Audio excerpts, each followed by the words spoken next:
Good morning, everyone, and welcome to the opening drive on 101 ESPN in St. Louis. It's 7 o'clock. Your time check brought to you by Clarkson Jewelers, an officially licensed Rolex jeweler, with Brooke Grimsley and Super Bowl champ Carey Davis. I'm Randy Karraker. Matthew Rocky was also here. Hope you kids had a great weekend, great long weekend. Oh, Fantastic. It was a great weekend. We need to do more of this. More 4-day week work weeks. Yeah. I agree, Randy. Yeah, congratulations on your W, by the way. Yes. Thank you. Much needed. It was a tough battle. Went down to the wire. Had to have a game-winning sack by one of our kids to finish the game. So it was a really good game. Hazelwood Central over Parkway West, which forces Chip Carey into the position of having to say go Hawks. There we go. I texted BT. I don't have Chip's number, but I did text BT over the weekend with the score. Asked him to pass it along to Chip for me. He said, "Will do. It's getting done."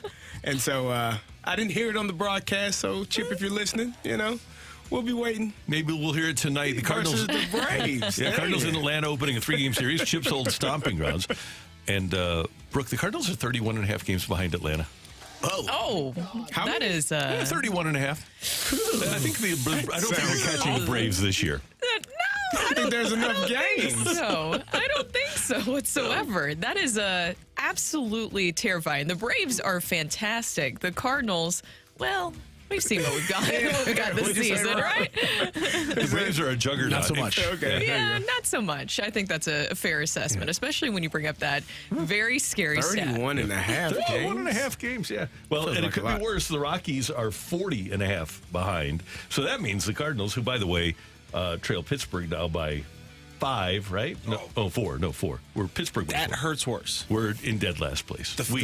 They. 4.5, 5 to the Pirates hurts a lot worse than 40 to the Braves. I'm just gonna say that right now.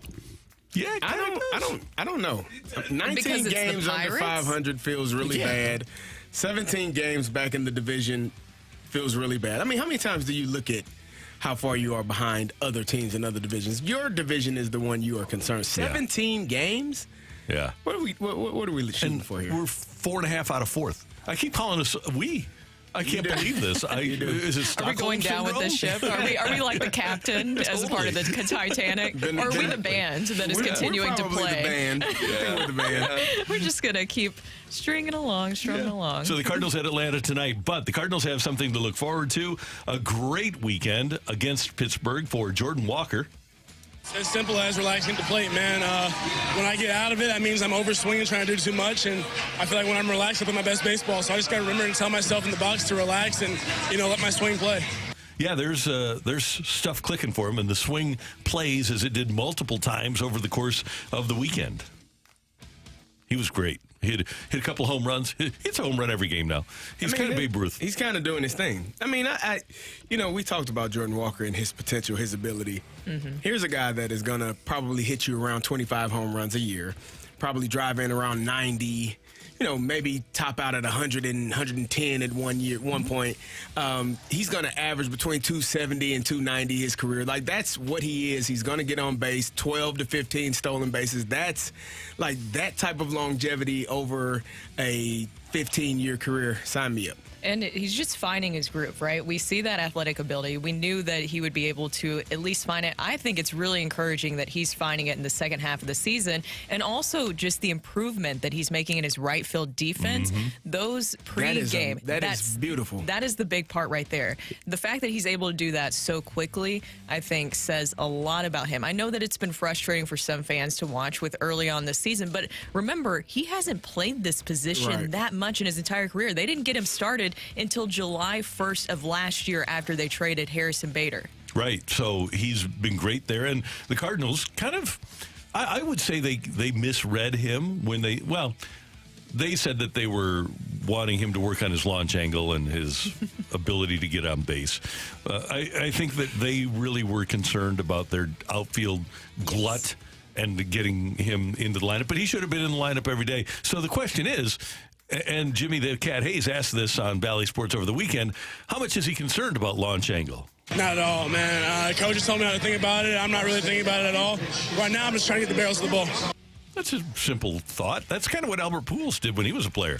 I have not heard. I've listened to Alex Rodriguez. I've listened to Albert Pujols, two guys that have hit a lot of home runs. Barry Bonds. I don't think I've ever heard those guys mention the word launch angle. and they are the top home run hitters in Major League Baseball. Why we have this ideology that you have to swing it a certain way? Put the bat on the ball, and good things tend to happen. And one thing Jordan Walker has done before he left, since he's come back, he's hit the ball extremely hard. If you're hitting it 100 miles per hour, it's going to go through more than likely. Or it's going to be hit right at somebody that's going to be, it's going to be screaming. They're going to have to make a great play. He's done that his entire time. He's continuing to do it. He's hitting the ball in the right field. That shot he hit the center field was beautiful. It's just fun to watch a young player grow in the game. And as you said, Brooke, what we thought was going to be an issue, right field, he's making diving catches. He's getting balls off the wall and holding McCutchen to a single, not allowing him to go to second. Those are the types of things that great players do, and he's going to be a great player. The ability to adapt, to adjust on the fly quickly is just because he's so talented, and he's able to do it better than some people can. It's almost like, and I just want to say this, patience. I know that's a triggering word this season. Patience. Don't you say that Patience. devil word. I know. It feels illegal to say because of the season. We heard it too much early on. Yeah. But just some patience with Mason Wynn, because look how it pays off. I think Mason Wynn defensively is already a little bit ahead in his position than what we saw with Jordan Walker and how he adjusted. Now he just needs to settle in a little bit more offensively and not do too much. Just get back to, or when I say get back, I'm talking in the minor leagues, just that confidence at the plate that he had there. We are on the YouTube, and all you need to do is go to YouTube and then type in 101 ESPN STL. You can watch us there. But before you go to us, just type in the word Gary Sheffield. Words, Gary Sheffield, his name. And talk to me about launch angle after you watch Gary Sheffield swing the bat Gary a few Sheffield times. Swing the bat. Swings pretty hard. He was fun to watch swing the bat. Yeah. Zach Thompson, terrific on Sunday as the Cardinals had Labor Day off. He goes 7 innings, allows 7 hits, 3 runs, no walks, 6 strikeouts. Thompson is solidifying himself, maybe not as the number 5, maybe as a number 4 guy. What happened over the weekend?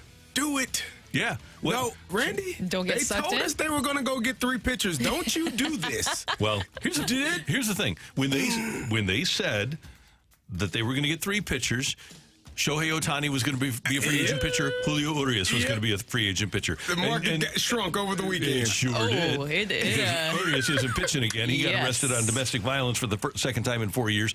He probably won't pitch in the majors again. He shouldn't pitch in the majors again.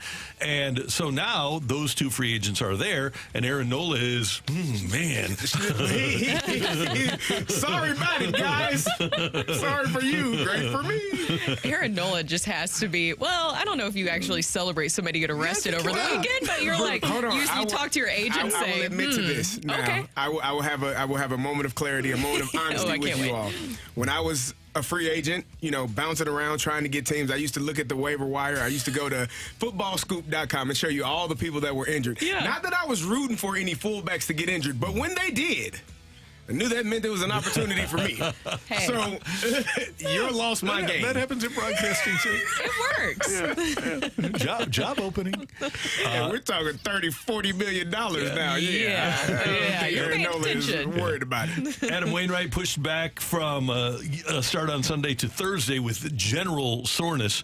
More acceptable for a 42-year-old guy than a 27-year-old guy? Yes. General soreness? Yes. Okay, good. Yes. That felt very pointed, Oh, my pointed. shot at Jack Flaherty? Yeah. It was. It was. I thought it was at Tyler O'Neill. Didn't he have general soreness Yeah, too? but he had a sore knee. There's a lot going on with Tyler O'Neill. Yeah, there is.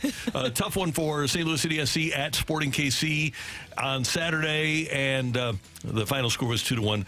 And the question is, doesn't this whole sport have VAR for a reason? What is VAR? Matthew? Video assisted referee. Oh, do we need that? Well, yeah, you do. That's and you have it because there's a lot of bang plays. You got to take a look at them. There's a lot of offsides you got to take a look at. But hey, why use it in critical moments in a big game, like when there's a handball late in the game? Do they not have challenges like the NFL? Or Major League Baseball? Maybe they should have a challenge system. No, because they're supposed to go you're supposed to go to VAR when it's deemed a close play. When there's a close offsides call on a goal that you somehow call offsides. They make mistakes in football and baseball. They referee. The coach throws his challenge flag, and we challenge that play. The entire game, though, is supposed to be like the last 2 minutes, where everything that's skeptical comes from the booth. Give them a challenge flag. I agree. throw it out there on the allow ball. them to touch the ball Look at with their everything. hand. No, that's I don't think Randy, that's a different sport. Oh, You soccer, I know, basketball. oh, okay. ironically football.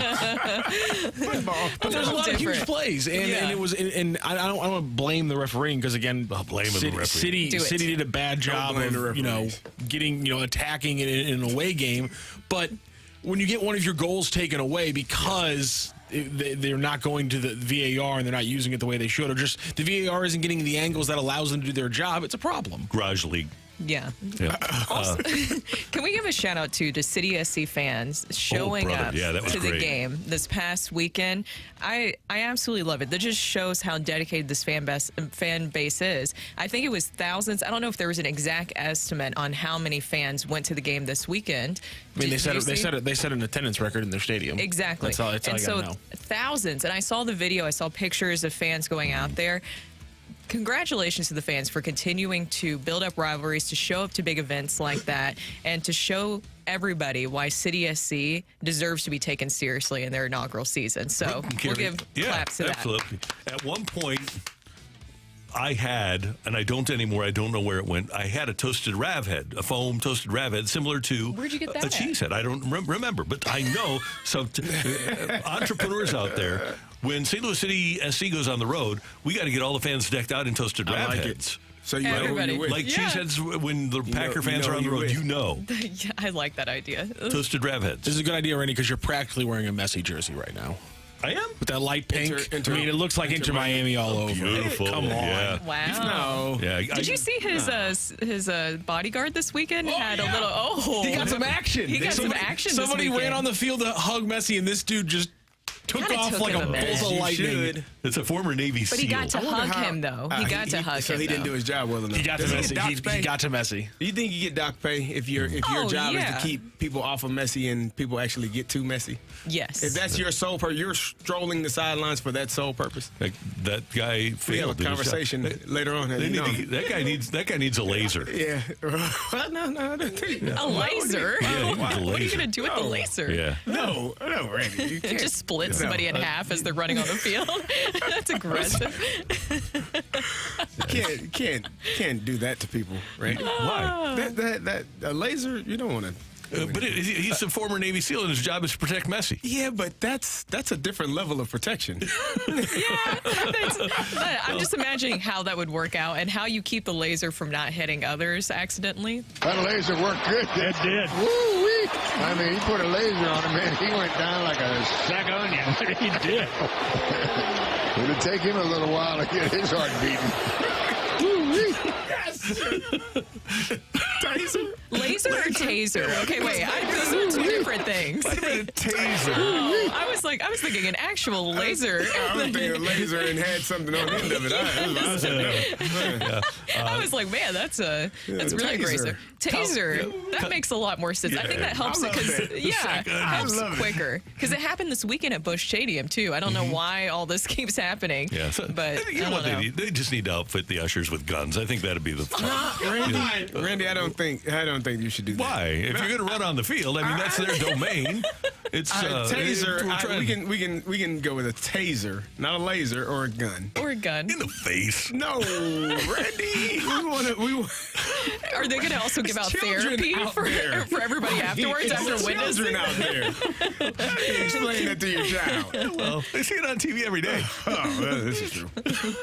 Okay, ILLINI. INI. We got it. Yeah. Ooh, that was scary. 28 That over was Toledo. scary. Ooh-wee. Are you okay? Oh, Like man. you're wiping your brow? I barely made it. I thought they were going to choke that thing away. But they came out with the victory, got a field goal, and, they were able to take care of business. How about Dion with his first game, 45-42 over number 17 TCU? Colorado might have been the worst. Well, they were the worst college football team last year. They were one of the 5 worst college football teams in the history of college football last year, and they beat the team that played for the national championship. Granted, they got beat 67-7 by the SEC, but still, that TCU was a different team. Yeah, this it year. was. They Yeah. lost a lot of players, but all in all, the way that Colorado Dion has did their thing, 87 new players. it's That's amazing. crazy. Yeah. People, and here's the thing, so many people are frustrated and upset with Dion for how he went about it's really a business. In college football, I explain that to my young men. It is a business. It's not about your feelings. It's not about friendships. It's a business. And if in this business, if you're not producing, they have an opportunity to move on from you. And it's always been that way. People don't understand that those scholarships are 1-year renewable contracts. If you perform well now, generally, it doesn't matter if you're good or not. If you earn the scholarship and you are doing your schoolwork, being a good student, being a good person on campus, colleges usually, renew that year-to-year scholarship. But they don't have to. I've seen guys, even when I was playing, and coaches say, hey, we need that scholarship. You aren't performing at the level that we need. We need it. We got 4 or 5 guys at your position. We need that scholarship. So it is a business, and Dion is treating it as such, and those guys went out there and performed. Shedeur Sanders, for as much as they talked about him being an HBCU quarterback, he's not to the level, he went out there and he shredded TCU's defense to pieces. Wasn't it like to the tune of 510 yards. And 4 different receivers with 100 yards. That to me is outstanding. Yeah. And by the way, Travis Hunter. Oh, stud, yeah. 109 snaps, played both ways, incredible. And all of those players that Dion and his staff kicked off the team, they don't have to leave Colorado. They still get their scholarship if they decide to stay at Colorado, but they just won't be playing football. And I think I heard that they only have like 10 players on scholarship right now. Right. The Colorado football team. It's crazy. It is crazy, but, like you said, those guys, it's a business.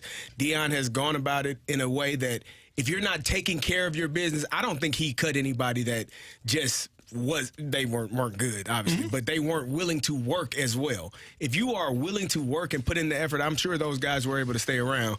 It was just a different mindset when he got in there than they were accustomed to. Yeah, and that's what it's about, right? It's a harsh lesson in reality, but also makes you work harder. It makes you work harder for that job, that role, to get on his good side so that you are able to play. And after everything that he went through at Jackson State, I'm happy to see him really just kind of throw it back at the haters and the people who doubt him. And I know we're going to get into that post game afterwards, but you could tell that he really relished that and used a lot of that stuff as bulletin board material for his group and for himself going into the season, and it paid off. So Colorado wins over TCU 45-42. Other college football games of note: Florida State over LSU 45-24. I couldn't see that one. I have Spectrum. Clemson over Duke beats Clemson 28-7. Couldn't see that one. I have Spectrum. Spectrum. I saw the FSU game. Why didn't you see that one? Oh, that was Fox? It was ABC. Oh, that's right. It was. I was looking for it on ESPN. Oh, I saw that one. I didn't see the Duke. I was livid last night, Randy. Livid. Spectrum, you got about 48 hours to get together. And you know what? These people, Spectrum and ESPN, saying, we're trying to work a deal. You know what? If you're trying to work a deal, I hope you were negotiating all weekend long. I hope you weren't sitting in the Hamptons. You know that they weren't, though, is the thing. And I just don't get it. I don't get why we are still dealing with this right now when you know how important it is for people to see this game. And it's not cheap. It's so expensive. Right. You should be able to watch the games that you want to watch. Why is that just not a business formula that they do not want to follow? A microcosm of where we are in America. Billionaires fighting and everybody else suffering. Yeah, suffering. We didn't get to see Clemson and Duke. Yeah, and Duke won. And now we've got... allegedly. I didn't see it. Yeah, I don't know. That's what you were told. No, they won. That's what you were told. We've got another weekend of college football, and then the NFL season starting next week. Fortunately, the Monday night opener next week, Joe Buck and Troy Aikman with the Jets and the Bills, that game will be on ABC. No. So you'll be able to see it here in St. Louis. Good. But if you're in one of them where they have an owned and operated station, Disney, I think New York, LA, Chicago, you don't have a chance because they own the ABC stations. Disney owns the ABC stations there, too. So you're screwed in the big markets. If indeed you want to watch the Jets and the Bills. All right, we're off and running here on 101 ESPN. Our text line is open, 314-399-9646, 314-399. Yo-ho! It's great to have you with us. Don't forget to watch us on the YouTube. And coming up, the Cardinals will be taking on the team with the best record in the National League, the best record in baseball this week. How much can that help the young Cardinals as they move forward? That's next on 101 ESPN.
driven toward the right field corner. Walker on the run. He dives and got there. Timed his jump perfectly. Driven center. Bay back. That ball is belted right out of here. So they sent him down, and they wanted him to work on hitting the ball in the air. Boom. Missile down the line. Keep it fair. It's a line drive homer.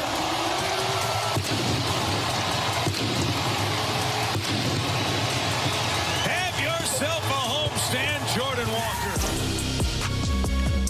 Chip Carey the call on Valley Sports over the weekend, and Jordan Walker did have a terrific homestand. The Atlanta Braves, hopefully, are a model for the Cardinals. If you look at their team, and they have developed young pitching, and they've had some pitching go by the wayside, too. Max Fried spent most of this year on the IL. They still don't have Kyle Wright back. They've had issues in their bullpen, but they brought up Ozzie Albies. They brought up Austin Riley. They were able to get a guy like Michael Harris II, last year's Rookie of the Year, into the lineup. Acuna is maybe the best player. And then they filled in nicely with veterans, young veterans around them, people like Sean Murphy and Matt Olson. Both, by the way, came from the Athletics. Orlando Arcia has been a revelation at shortstop with the loss of Dansby Swanson to the Mets. They've gotten really good work out of Eddie Rosario, who they got in the World Series year, and Ozuna. And the Braves have the best record in baseball at 90-46. I would hope that the young Cardinals can take a look across the diamond this week and maybe get an idea of what is possible, because the Cardinals have a lot of good young players, like the Braves did in 2018, 2019, that are on their way to hopefully turning into a championship squad. The Cardinals need to add a lot to get to Atlanta's level, but what Atlanta was 4 or 5 years ago is what the Cardinals are right now.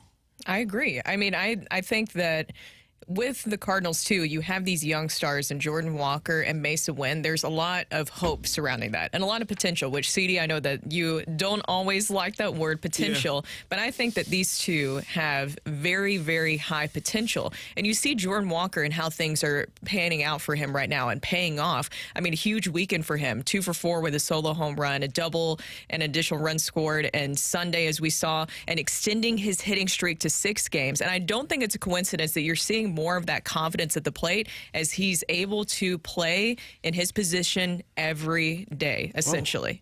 Whoa. Yes.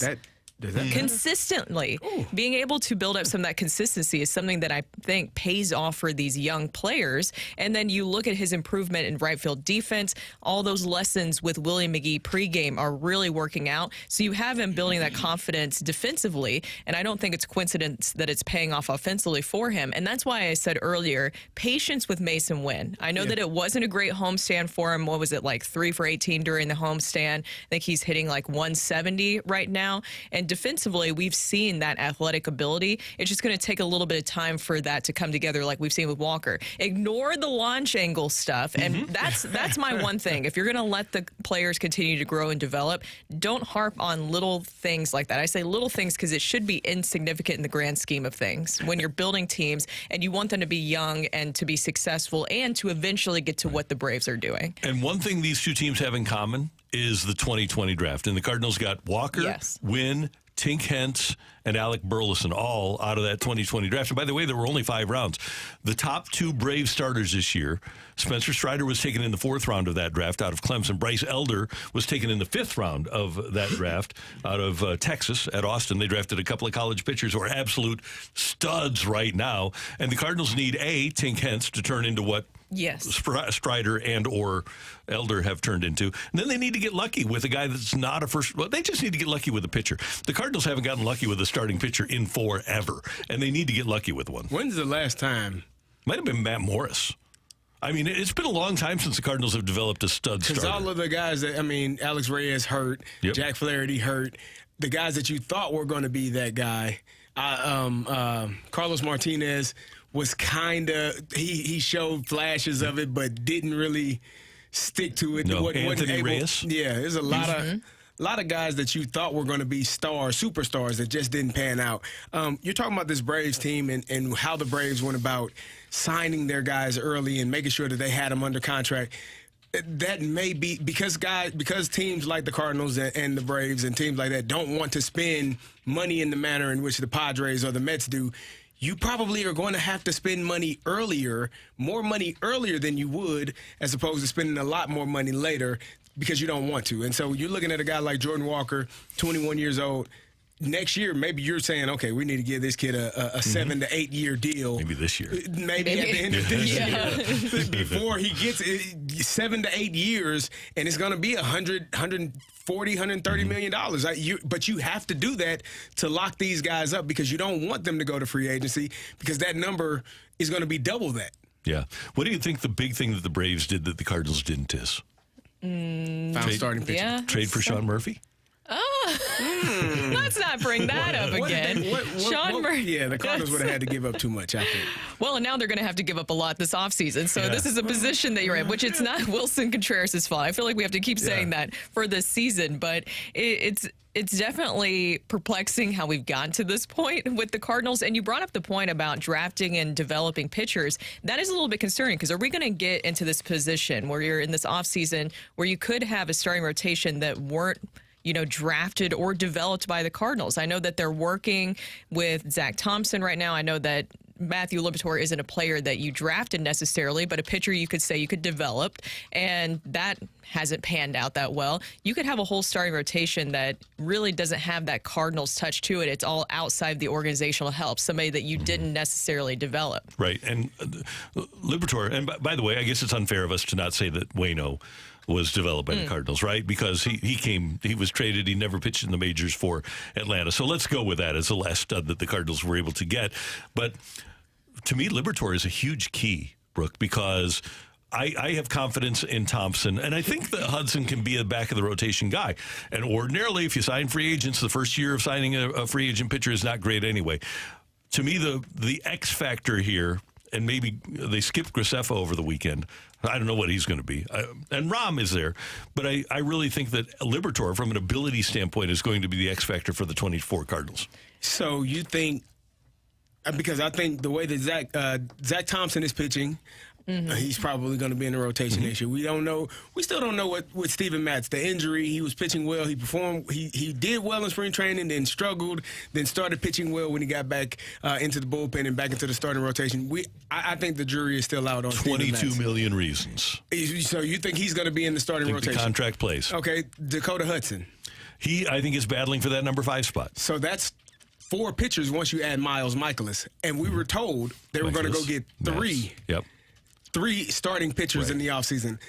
It's not going to happen. And I want people to replay that tape when I said a month ago, it's not going to happen. They aren't going to go get 3 starting pitchers. Now they have the built-in excuse, well, Shohei getting hurt and Urias getting, in his situation, the market changed. It shrunk. So now there were more suitors for less pitchers, which is going to be the case. But the Cardinals, in my opinion, were never going to go get 3 starting pitchers, especially if Zach Thompson, Dakota Hudson, Matthew Liberatore were pitching or are pitching well.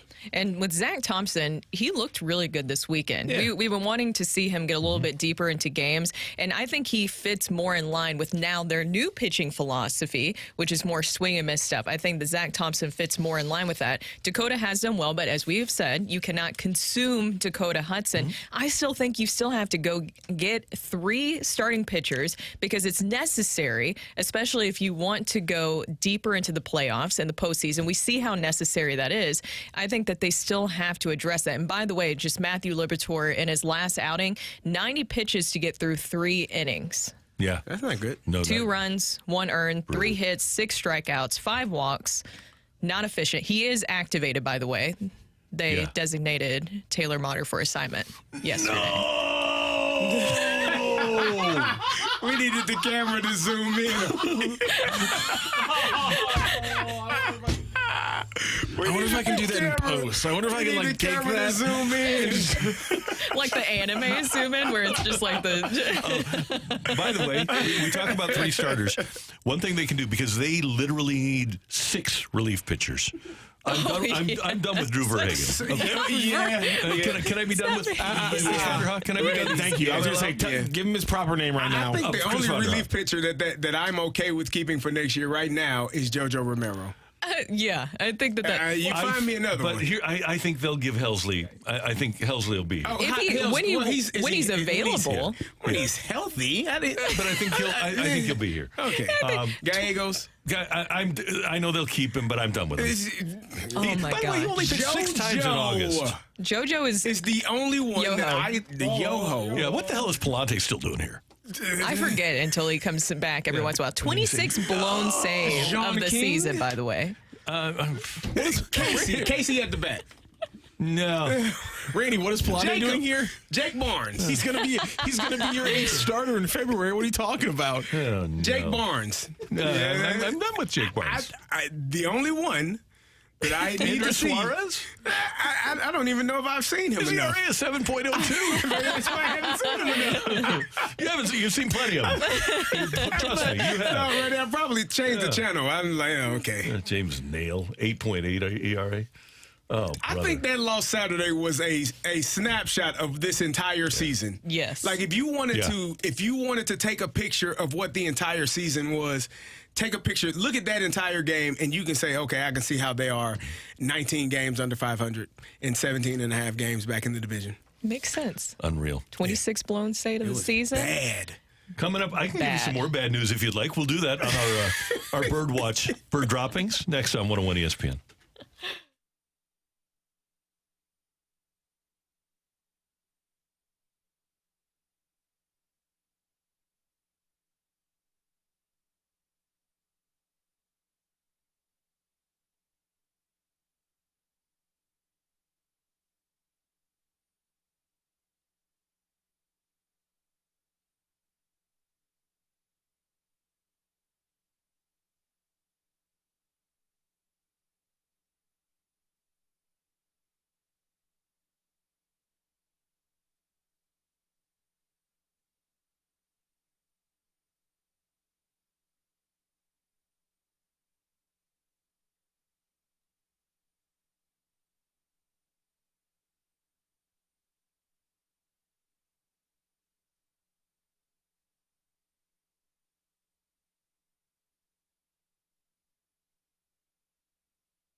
This is Rocky with your Sports Center update, driven by Johnny Londoff Chevrolet and Johnny Londoff Autoplex. The Cardinals back in action after a day off yesterday for Labor Day.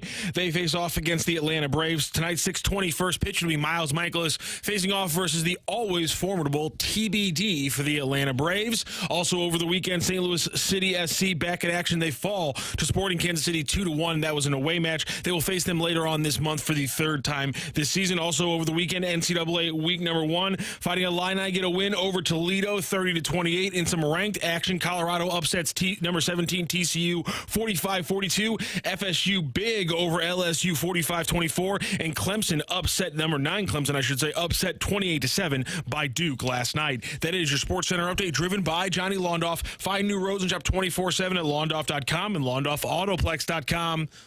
Are you kidding me?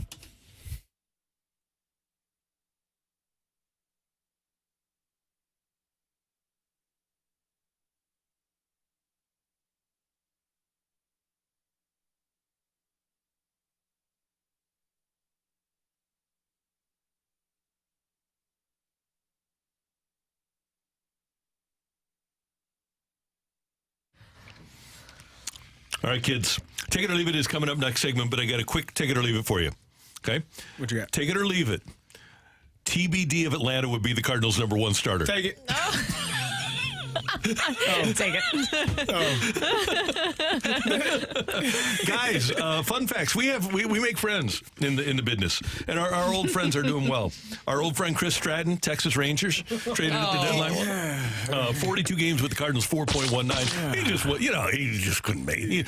There was good reason to move Chris Stratton. He just could not perform at a high enough level. We were talking last segment about how the Cardinals need to completely rebuild their bullpen.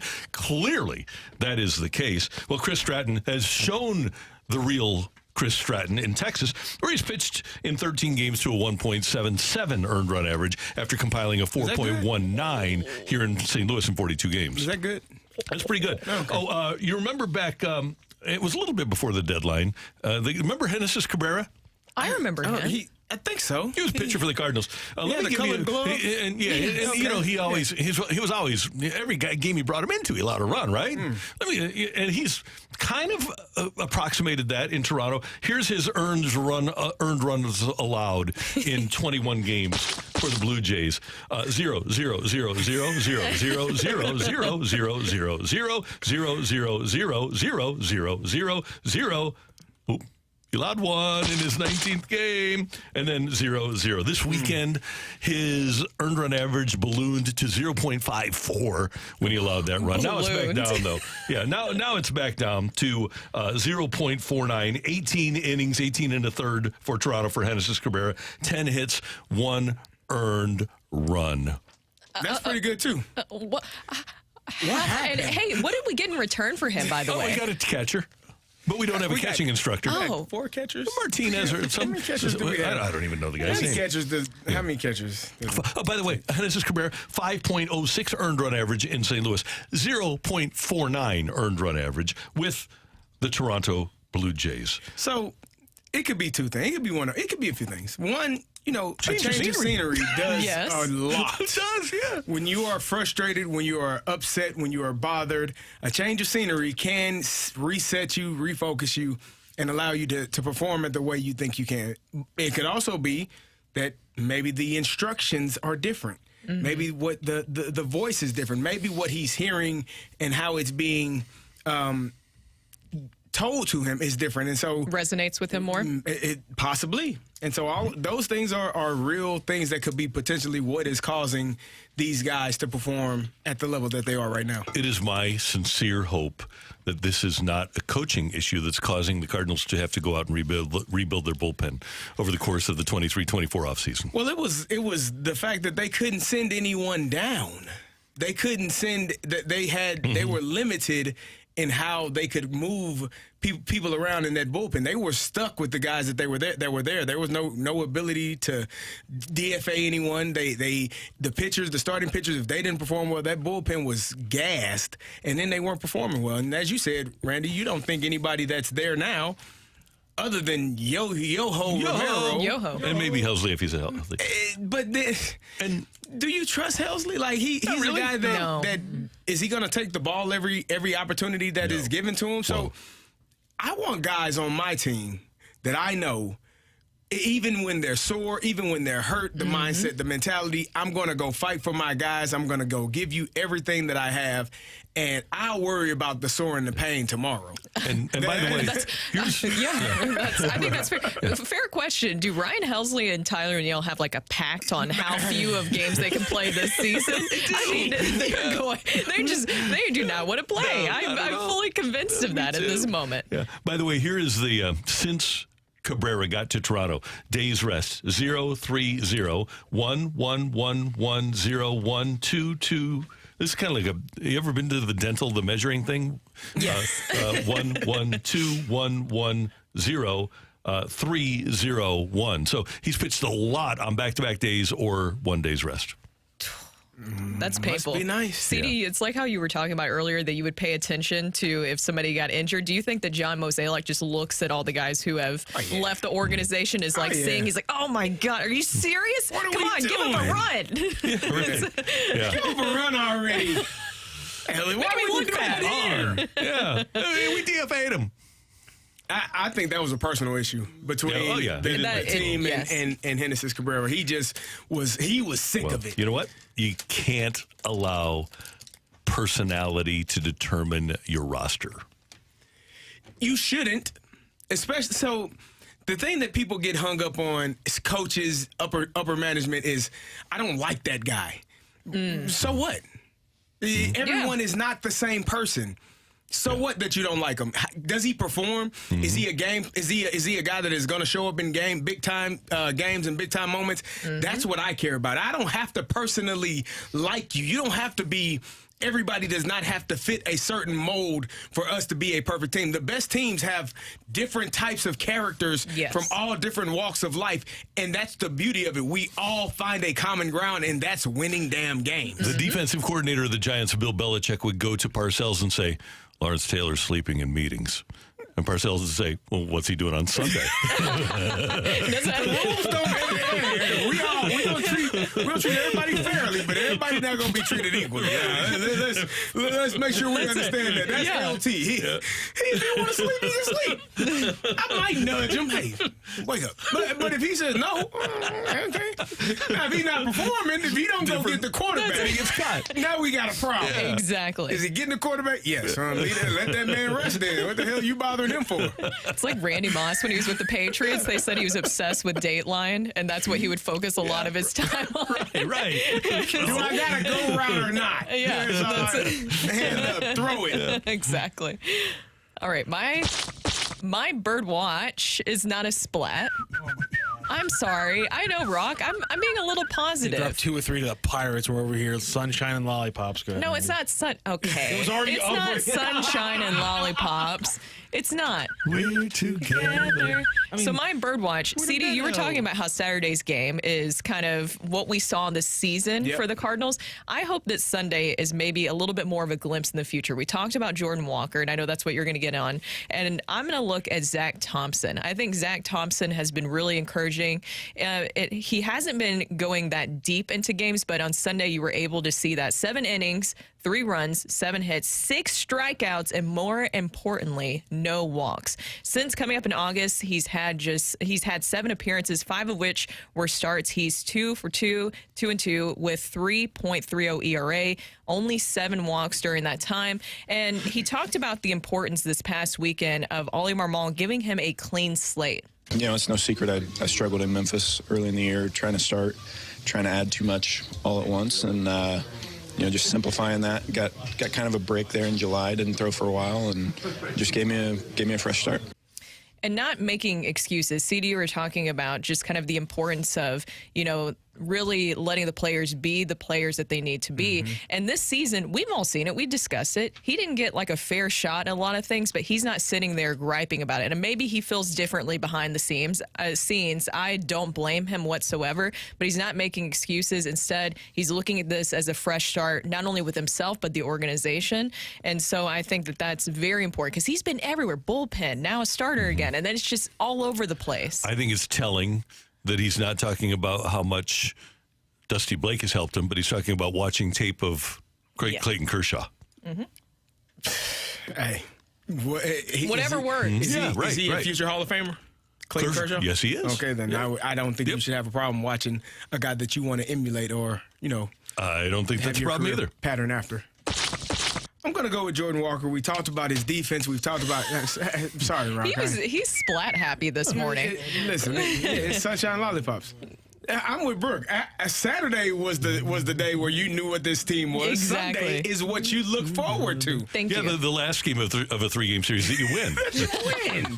We won the last game. I don't know if you know this, Rob. Yeah, picked up a game on the Pirates. Yeah. Rock whole doesn't game. want to believe that. We're still 19 games back. Yeah, still 4.5 out. 19 games under 500. 4.5 out of 4th.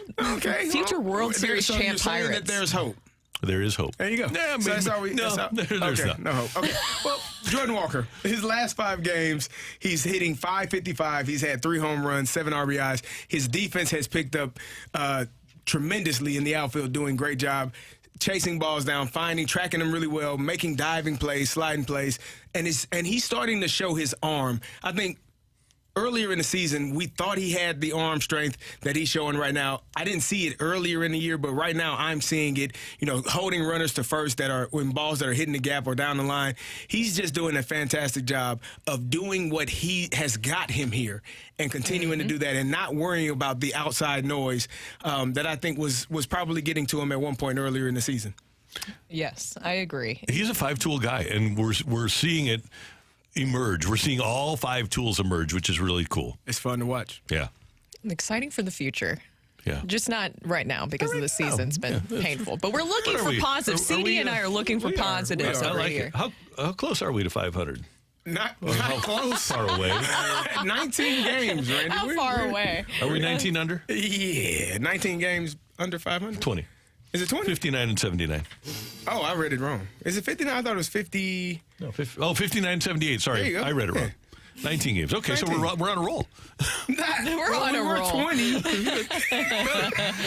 it or leave it coming your way. Get your text into the Air Comfort Service text line 314-399-9646. 314-399. Yo-ho! Tioli next on 101 ESPN.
don't, send it right back. Get your text into 314-399-9646 and give us your take it or leave it. Brought to you by Gloria Lou Realty. Visit GloriaHasTheBuyers.com and start packing. That's my final offer.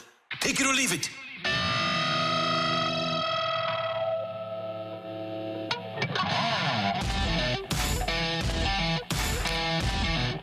Brooke, Carey, Randy, Matthew, great to have you with us. Get your text into the Air Comfort Service text line 314-399-9646, 314-399-YO-HO. There's a report out there that Devontae Adams would be open to rejoining the Green Bay Packers, leaving the Raiders and going back to Green Bay. Take it or leave it. If he would rejoin the Packers, this would say more about Aaron Rodgers than the Raiders or the Packers. I'm going to leave it. I don't think that move had much to do with Aaron Rodgers. I think it had more to do with stability and making sure that he was paid, making sure that he was going to get the contract that he needed. And I mean, at that time, would you have rather played with, potentially Jordan Love or Derek Carr? Derek Carr was his college roommate, college teammate. They had a relationship, had a bond. So I think he wanted to go play with his teammate. Yeah. But I think he that was had all more in to do. on being with Carr. Yeah. And then they got rid of Carr, so, Not great. Because it's a business and no one cares. That's the way it goes. Take it or leave it. The Chiefs are starting the season Thursday night versus the Detroit Lions. Chris Jones is still holding out. Take it or leave it. The Chiefs don't have much success this year if Chris Jones waits till week 8 to join. And by much success, I mean... Struggle defensively? Yeah. Okay. Don't win the division. Let's say that. Oh, wow. Don't win the division. Yeah. I don't know. I might have to leave it just for the fact of I think the Chiefs, their identity is built around the offense and obviously Patrick Mahomes, and I think that he's able to do a lot. I know he's not doing things defensively, but I think that's what this team's built around. I would hope that they would get it figured out by week 8, but it really seems like Chris Jones is going to really wait this one out. I'm going to take it, CD. I'm going to say that they do struggle. Their defensive numbers are way better when Chris Jones is in there. Yes. And then we talk about the offense. They lost Orlando Brown. They lost Juju Smith-Schuster. They've got they lost Mecole Hardman. They've got injuries already with Kadarius Toney and some other issues that they're dealing with their receiving core. So I'm going to take it. And it's not solely because of the defense, but I'm going to say that they do struggle. Take it or leave it, guys. Taylor Motter, DFA'd for the 3rd time this season. Take it or leave it. That has to be some sort of record, right? That has to be some sort. I've been trying to use the Google machine. If somebody figures it out, if there's somebody who actually has been DFA'd more than that in one season in Major League Baseball, by one team, please let us know because I would love to know that little stat and fact so I can put that in my pocket. Maybe our guy, Taylor Motter, holds an MLB record.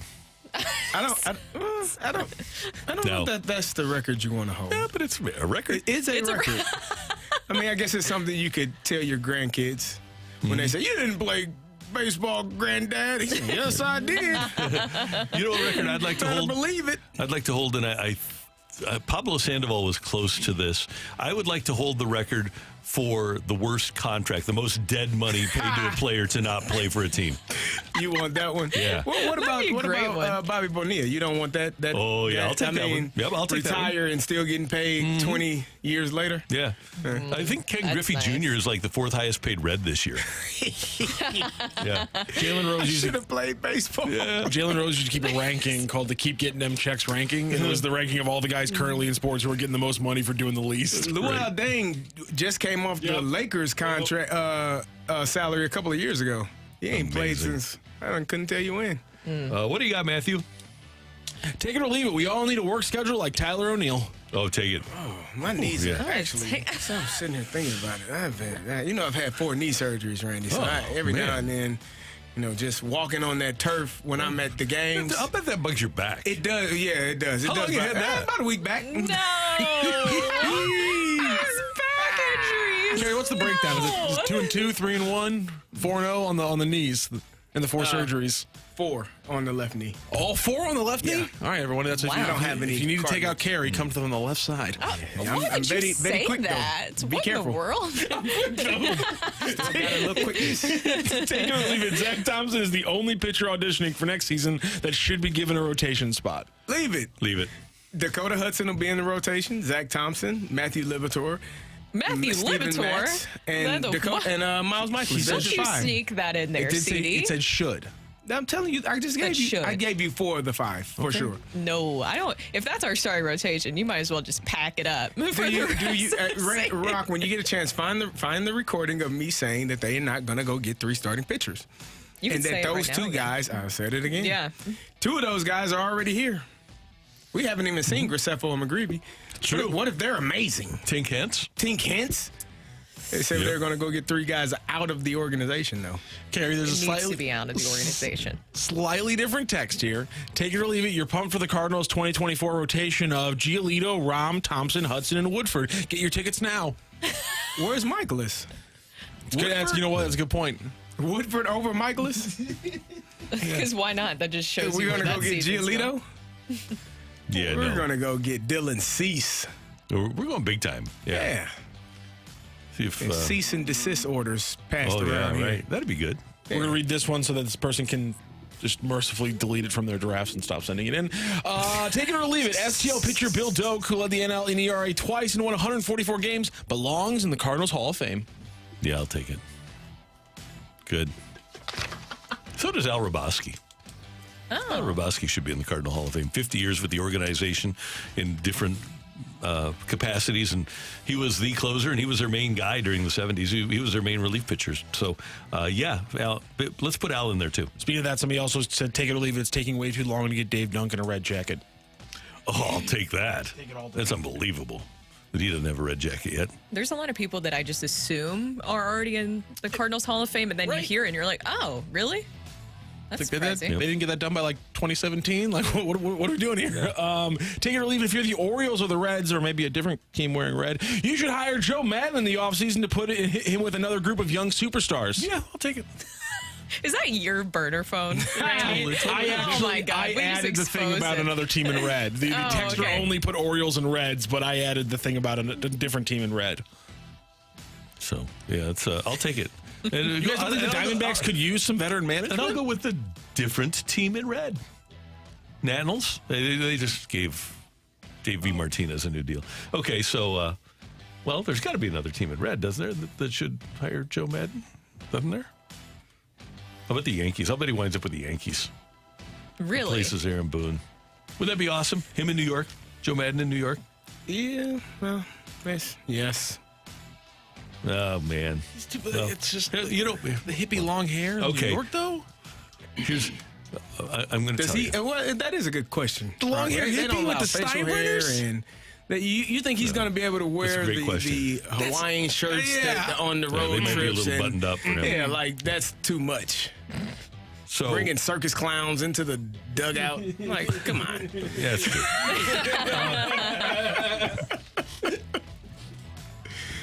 There's a joke, but I'm not even going to do it. Oh, wow. Wow. It must be we pretty need bad. you to do it. Okay. Oh, here we go. Oh, everybody lock in. Okay, Everybody lock make in. sure. Does the hometown team already have circus clowns in the dugout? That's next on 101 ESPN.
perspective on the day's top stories. It's the Opening Drive's Fresh Take. Brought to you by Schnucks Rewards. Reward yourself. Earn 2% back on every purchase with the Schnucks Rewards app.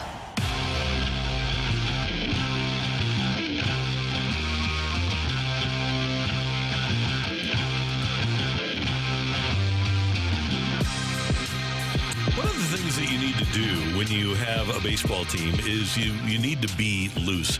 And Brooke, you've brought this up during the course of the season, how it seems like every team except the Cardinals has the goofy home run celebration, whether it's the trident that they have in Seattle or the weird jacket that they have in Toronto. Fun things. The Cardinals don't clown around enough in their dugout, do they? They need to have some goofiness in there. They don't have. I was looking at Minnesota after they hit the home run. They had a vest that said "Land of the 10,000 Lakes" or whatever that is. It feels like each team does have something. The Cardinals had the burger foam, but that was a pre-home run celebration. They had to call the shot, but they didn't have anything for once they got back into the dugout. And it was times where you would see guys maybe not even as thrilled about home runs being hit. And so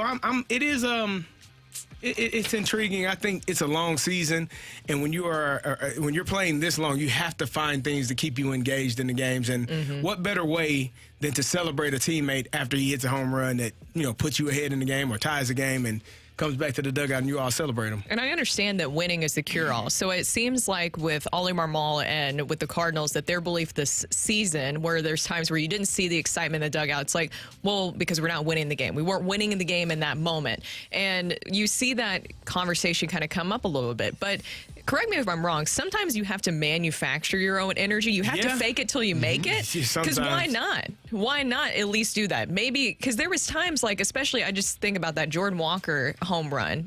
Was that his first? Texas, he first one back. Yes. And his first one back. And I just thought about that reaction. I know that maybe, that it's looking into it just a little bit too much, but the perception of it is that you should be excited. Yeah. And the game wasn't over with by that point. There was still an opportunity to come back and claw their way in that one, but it almost looked like they already knew what the end result was going to be. And when you're predicting that's going to come, and CD, you've been in those positions before, and you're playing like that, you sometimes have to fake it until you make it, manufacture some energy, look like you're playing together as a group. And I understand in the clubhouse that these guys do get along.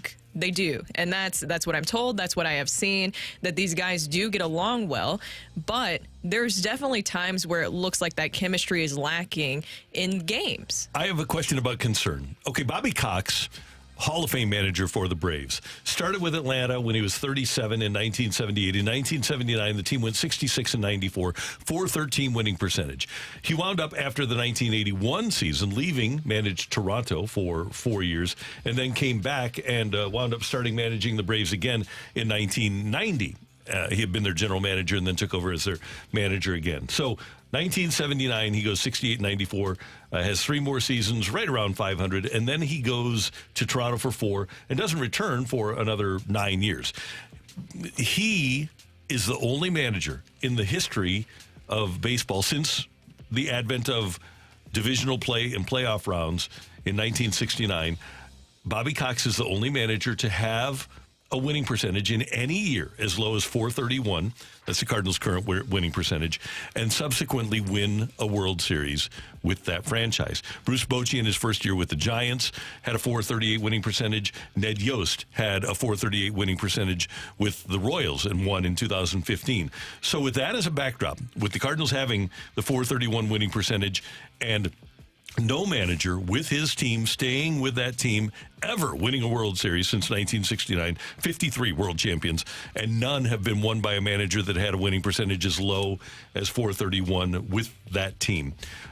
Is that a concern? Is history a concern for you with Oli Marmol? I think history is a concern. And I think that this season has been so hard to understand. And when you have a season like this, it doesn't matter who the manager is, right?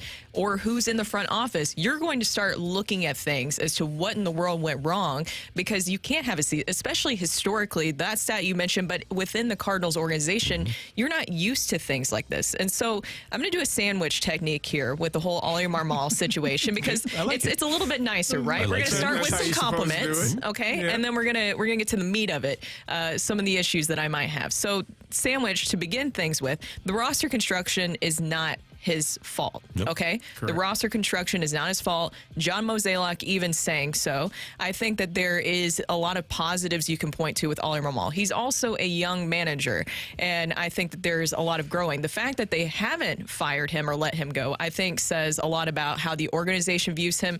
Also, mind you, the players even stood up for him. A Nolan Arenado sticking up for you, and Adam Wainwright sticking up for you, I think says a lot about maybe some of that camaraderie that you built with those guys. Now, some of the issues is the finger pointing that we saw happen this season.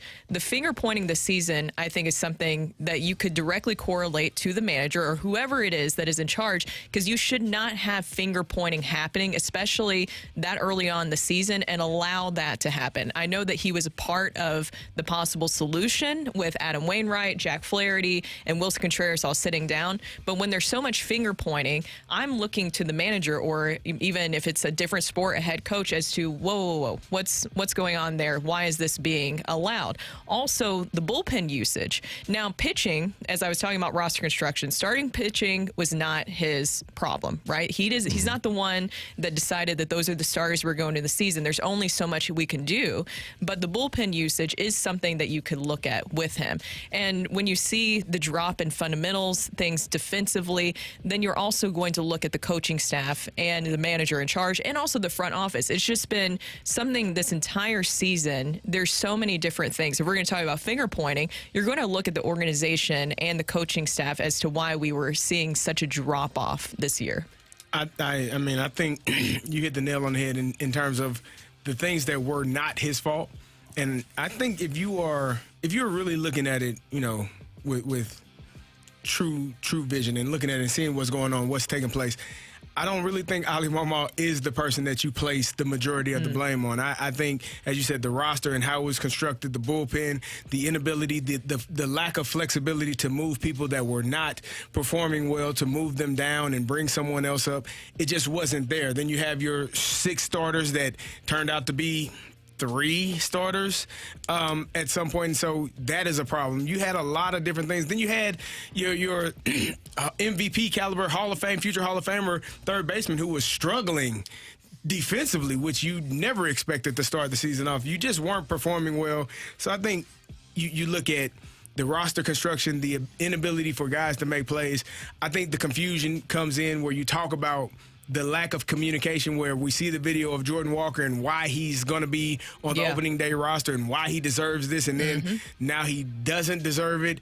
Oh, you see the videos of Wilson Contreras and how grateful and happy you are for him to be a Cardinal and their starting catcher, and then now you aren't happy about that. Yeah. It's those types of things as a manager that falls on you, because the message that is displayed to the media, to the public, to your fans comes from you directly. And so if it's different than the message that's being told to you from upstairs, well, we got a lack of communication and you all are making me look bad, and so I'm going to have to go out there and do damage control and figure this thing out the best way that I can. So if there is one thing that I think in his second year he'll grow from into his third year, is that damage control and how to have those conversations with the media. First of all, I want to give credit because of the ascent of Jordan Walker. Gorman definitely got better. You've seen some players. Tommy Edman has adapted well to center field. You've seen Contreras, after that rough start, get better. So I want to give credit where credit is due. I am really concerned about relievers pitching poorly here, like Cabrera and Stratton, and going and being dominant elsewhere. Now, is that the fault of the manager? I don't know.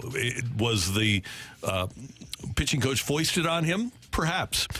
But at the end of the day, when you are the manager and you have that title and you have the worst record that a franchise has had in 100 years, somebody's got to own it. And somebody, right? Yeah. As the manager, you have the title. It's your job. You get paid that salary. You have that title, and you're the front line of all things that are St. Louis Cardinals. People wouldn't know, or outside of St. Louis, don't know who John Mozeliak is. You don't know who the general manager or the owner of teams are, but you know who the manager is because you see him every game. And so casual fans know Ali Marmol is the face of that franchise, and so if he's he has to be the one that goes out and says the things and does the things the right way. And here's my thing, and I've said this before. While there are a lot of deficiencies that I can find with Marmol, and he's only a second-year Major League manager, and I think the Cardinals could be better with somebody else. They aren't going to be better unless they give somebody else control. And Ollie would be better if Ollie had more control. But when you are given the bullpen that he's given, when you are given the lack of juice within the organization that he is either given or not given, whichever way you want to say it, there's almost no way that Joe Madden could come in here and work under the circumstances that Marmol is trying to work under and succeed. And that's the thing. When you set that standard with the firing of Mike Schild and you cited that you were dismissing him because of philosophical differences, then I would assume that the person that you're hiring, or in this case elevating to that role, is somebody who is going to stay philosophically in line with what you're saying. Right? And that puts anybody, whether it's Ollie, whoever the manager is going to be, that puts them in a very tough position where philosophical differences, is what drove out the last manager, because we assume that there's times that he wanted to manage things a certain way. He didn't want to do the analytical approach. He didn't want to base things off that. He was a lot more old school. Then what are you supposed to do as the manager coming in? Because you saw what happened to the last guy. So you know what will happen to you if you start stepping in and doing that kind of stuff. So if you replace Ollie Marmol with Stubby Clapp or Pop Warner or Ben Johnson or whomever, it's going to be more of the same. What you need to do is buckle in for a long ride. This is one thing that, and when it's your first time being a head coach, being a manager, and then you see guys get fired and go to a different stop and their mindset changes. If I'm going to get fired doing it your way, the hell with that. I'm going to do it my way, and then you fire me. Do it. At least I get fired doing it my own way. And I think, at some point, sometime, as a manager, you do have to go against everything, all of the information that is being, hey, yeah, I hear you. But you all aren't seeing the bigger picture. I'll give you an example, Randy. I had to call a timeout. We were 20 seconds left in the game. Clock is running. They're on hour 20 going in, and they have no timeouts left. They're scrambling to get back to the line. Clock is down to 15, 14, 13. I had to call a timeout. And people, what are you doing? Why are you calling the timeout? What do you see? You don't know what you're doing. There's a receiver on our sideline uncovered by a DB, raising his hand to the quarterback, letting him know, hey, I'm uncovered. Throw me the ball for the walk-in touchdown.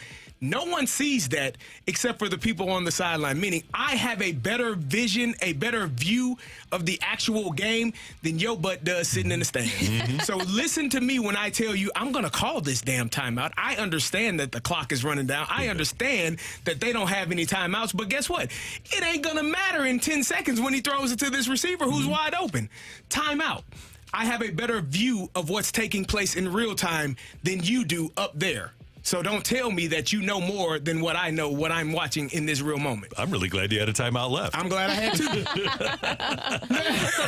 Coming up next on 101 ESPN, the NFL season starts on Thursday. What's the biggest potential Week 1 absence that's going to have an impact? That's coming your way next on the opening drive on 101 ESPN.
have a back seven on defense. They're pretty good. They got 3 good linebackers, and they got a bunch of intriguing options in the secondary. It's just in the middle, there's a void. They're thin there. It's an issue. I mean, if you're the Lions, you're looking at running the ball and running it pretty heavily up the middle on Thursday. That's Jeremy Fowler of ESPN talking about the absence of Chris Jones, the defensive tackle, the great defensive tackle of the Kansas City Chiefs, who's holding out, has not signed a contract yet. And here we are on Tuesday, and it's almost impossible to imagine that he could sign tomorrow and play Thursday night. So he won't be there. The first big practice day of the week is tomorrow. Unlikely that Nick Bosa will be in camp for the 49ers as they take on the Steelers. Brian Burns of the Carolina Panthers, his team is at Atlanta. He'll be unavailable, and then Jonathan Taylor is on the PUP list. The Colts will play the Jags in Week 1. So which potential Week 1 absence will have the biggest impact? Because the Niners can come up with other ways to rush the passer, and Nick Bosa is a huge difference maker for them. I don't want to dismiss his impact, but the Kansas City Chiefs have nobody else. If it's not Chris Jones on that defensive line, they have no other pass rusher that's going to get consistent pressure on the inside. So I'm going to say that Chris Jones, far and away, is the biggest impact loss for a team this week. I'm going to go with Nick Bosa, just because I think, as I said before, the Kansas City Chiefs still got a guy named Patrick Mahomes. Mm-hmm. And so even though Chris Jones isn't there defensively, I don't know. Honestly, I don't know how well the Detroit Lions are going to run the football. I know last year Jamal Williams led the league in rushing touchdowns, but I don't know how well or effectively they're going to run the football. I think they're going to be explosive offensively, the Detroit Lions will be, but I'm not sure.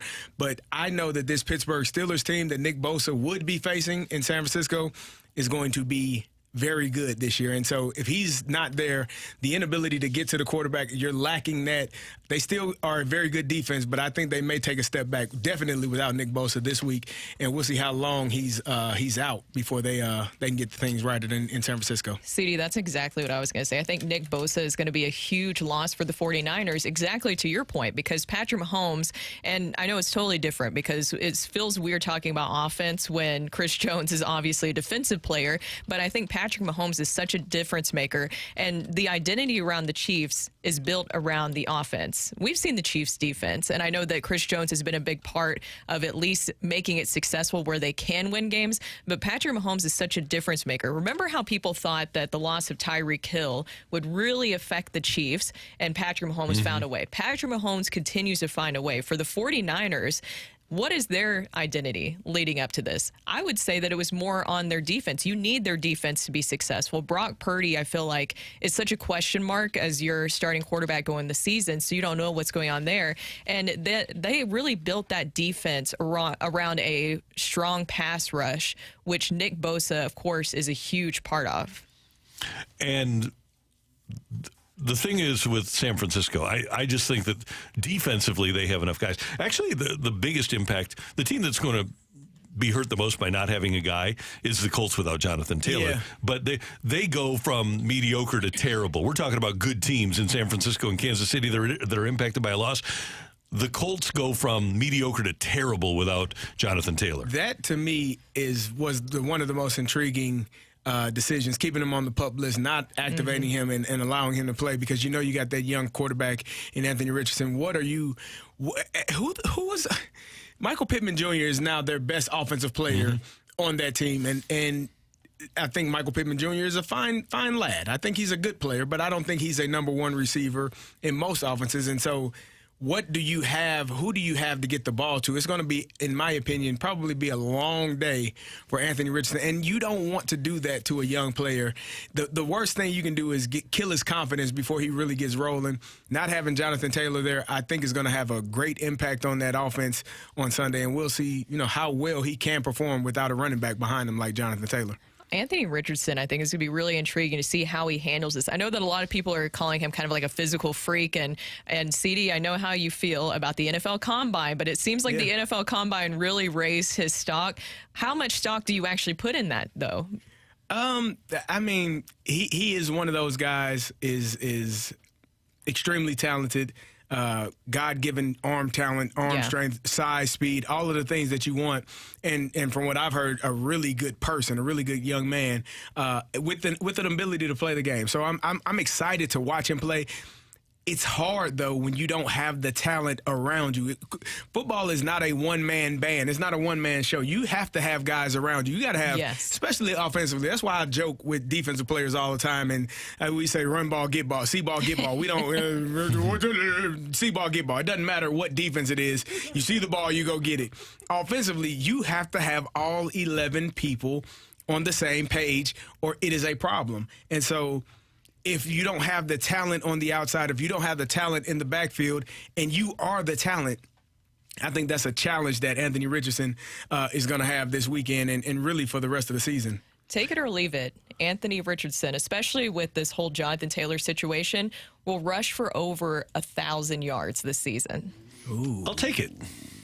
I'm not saying he's going to be another Justin Fields or Lamar Jackson, but do you think with this situation? I'm going to leave it because I feel like to get 1,000 yards rushing, you have to have game planned runs in your offense. I don't know if they're going to have that in their offense, and it usually works better if you got a guy that can also run the ball. Yes. Because you give kind of a two-way option. I'm going to leave it just based off of that. We are loaded with football on Thursday night. Chiefs and Lions, pregame at 6:30 here on 101 ESPN. And then on Sunday, we've got a triple header, Saints and Titans. We did that for Brooke. The Titans opener against New Orleans. That game starts at noon, pregame at 11:30, followed by the Patriots and the Eagles as Jalen Hurts and the Eagles will trample Bill Belichick's Patriots. And then the Sunday night opener, the Giants, Daniel Jones, the 2023 NFL MVP, and the Giants taking on the Cowboys. Pregame at 6:30. Exciting. You guys are great. That's it's football exciting. season. You guys football is here. Did you catch that one, Matthew?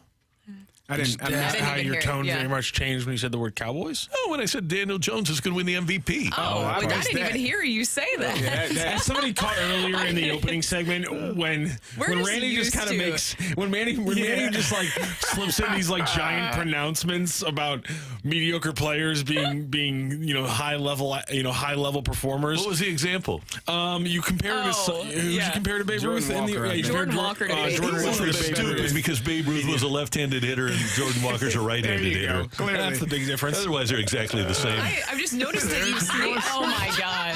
It's the way that you sneak it in because it's like very quick and you sandwich it. As we're talking about the sandwich technique, you sandwich it in where you're like, wait, huh?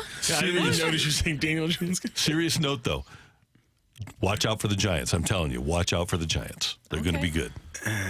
See, that's why it's serious.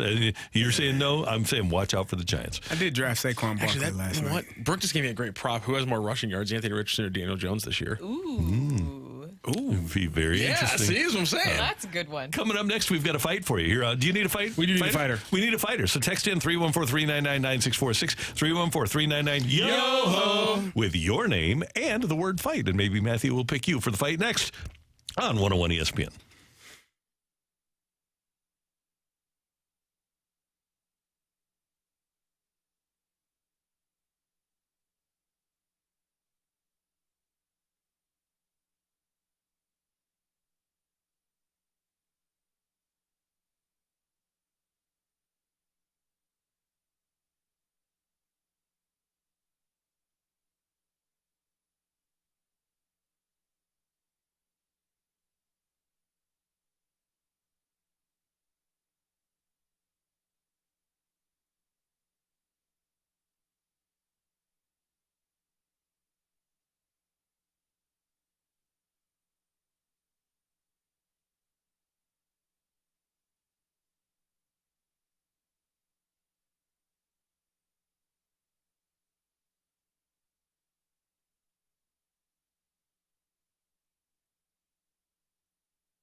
Hey, my friends at Chesterfield Fence and Deck are celebrating their 55th year in business. And Chesterfield Fence and Deck has been one of St. Louis's top names in home improvement with a commitment to put quality and professionalism first in everything they do. You can reach Chesterfield Fence and Deck on the web at chesterfieldfence.com, or you can give them a call at 800-300-4054. They did my fence. They're wonderful people, and they'll do great work for you, whether you're in the market for a fence or a deck, sunroom, screen room, pergola. And if you mention this show, you get 48 months of interest-free financing on your next outdoor project with Chesterfield Fence and Deck.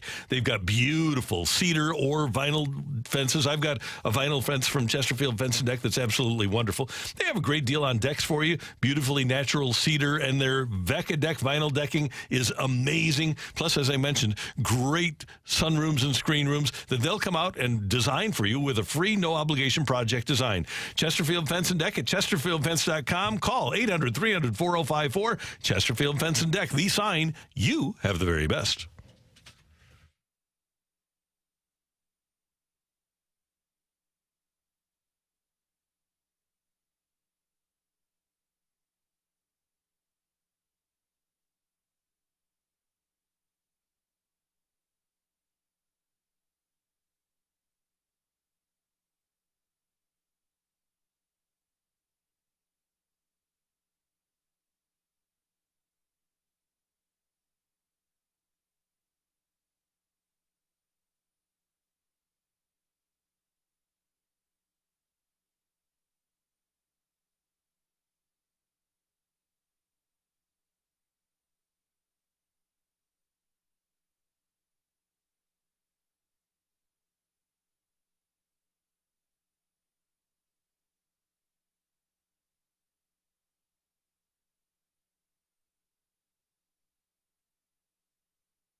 This is Rocky with your Sports Center update brought to you by Saliga Heating and Cooling. The Cardinals back in action after a day off on Labor Day. They start a 3-game series against the Atlanta Braves. Today's game, 6:20 first pitch, will be Miles Michaelis facing off against TBD for the Atlanta Braves. Also over the weekend, Sporting Kansas City and St. Louis City in action in their rivalry game, this time in Kansas City. And they come out on top, Sporting KC 2-1 over STL City SC back in action this next weekend facing off against the LA Galaxy. That is your Sports Center update brought to you by Saliga Heating and Cooling, an independent American Standard heating and air conditioning dealer.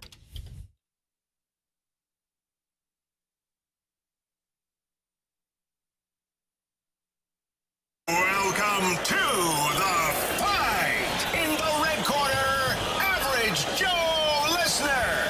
And in the blue corner, the undisputed king of morning drive. Please welcome Randy Karraker.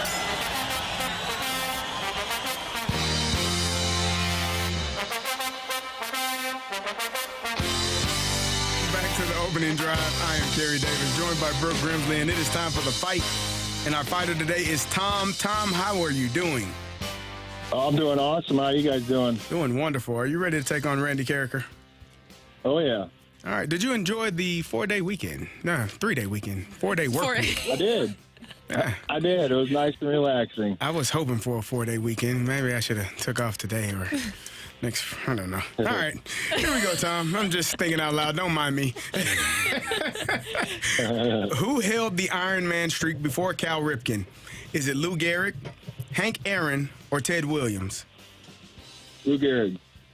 Friend of the show, Xavier Scruggs, made his Major League Baseball debut on this day in 2015. What other Major League Baseball team did he play for? Was it the Phillies, the Mets, or the Marlins? Can you repeat the question? Friend of the show, Xavier Scruggs, made his Major League Baseball debut on this day in 2015. What other Major League Baseball team did he play for? And what were the options again?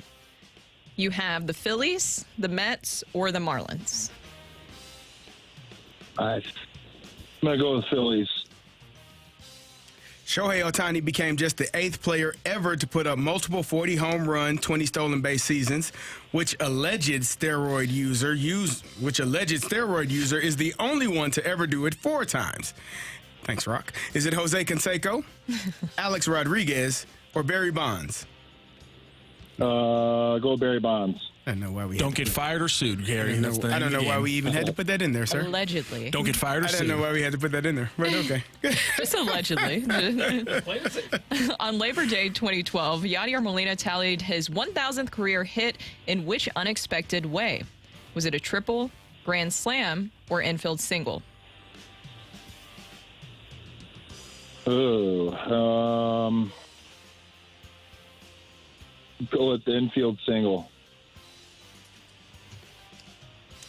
All right, we will double check our scores, and then we will bring in Randy Karraker.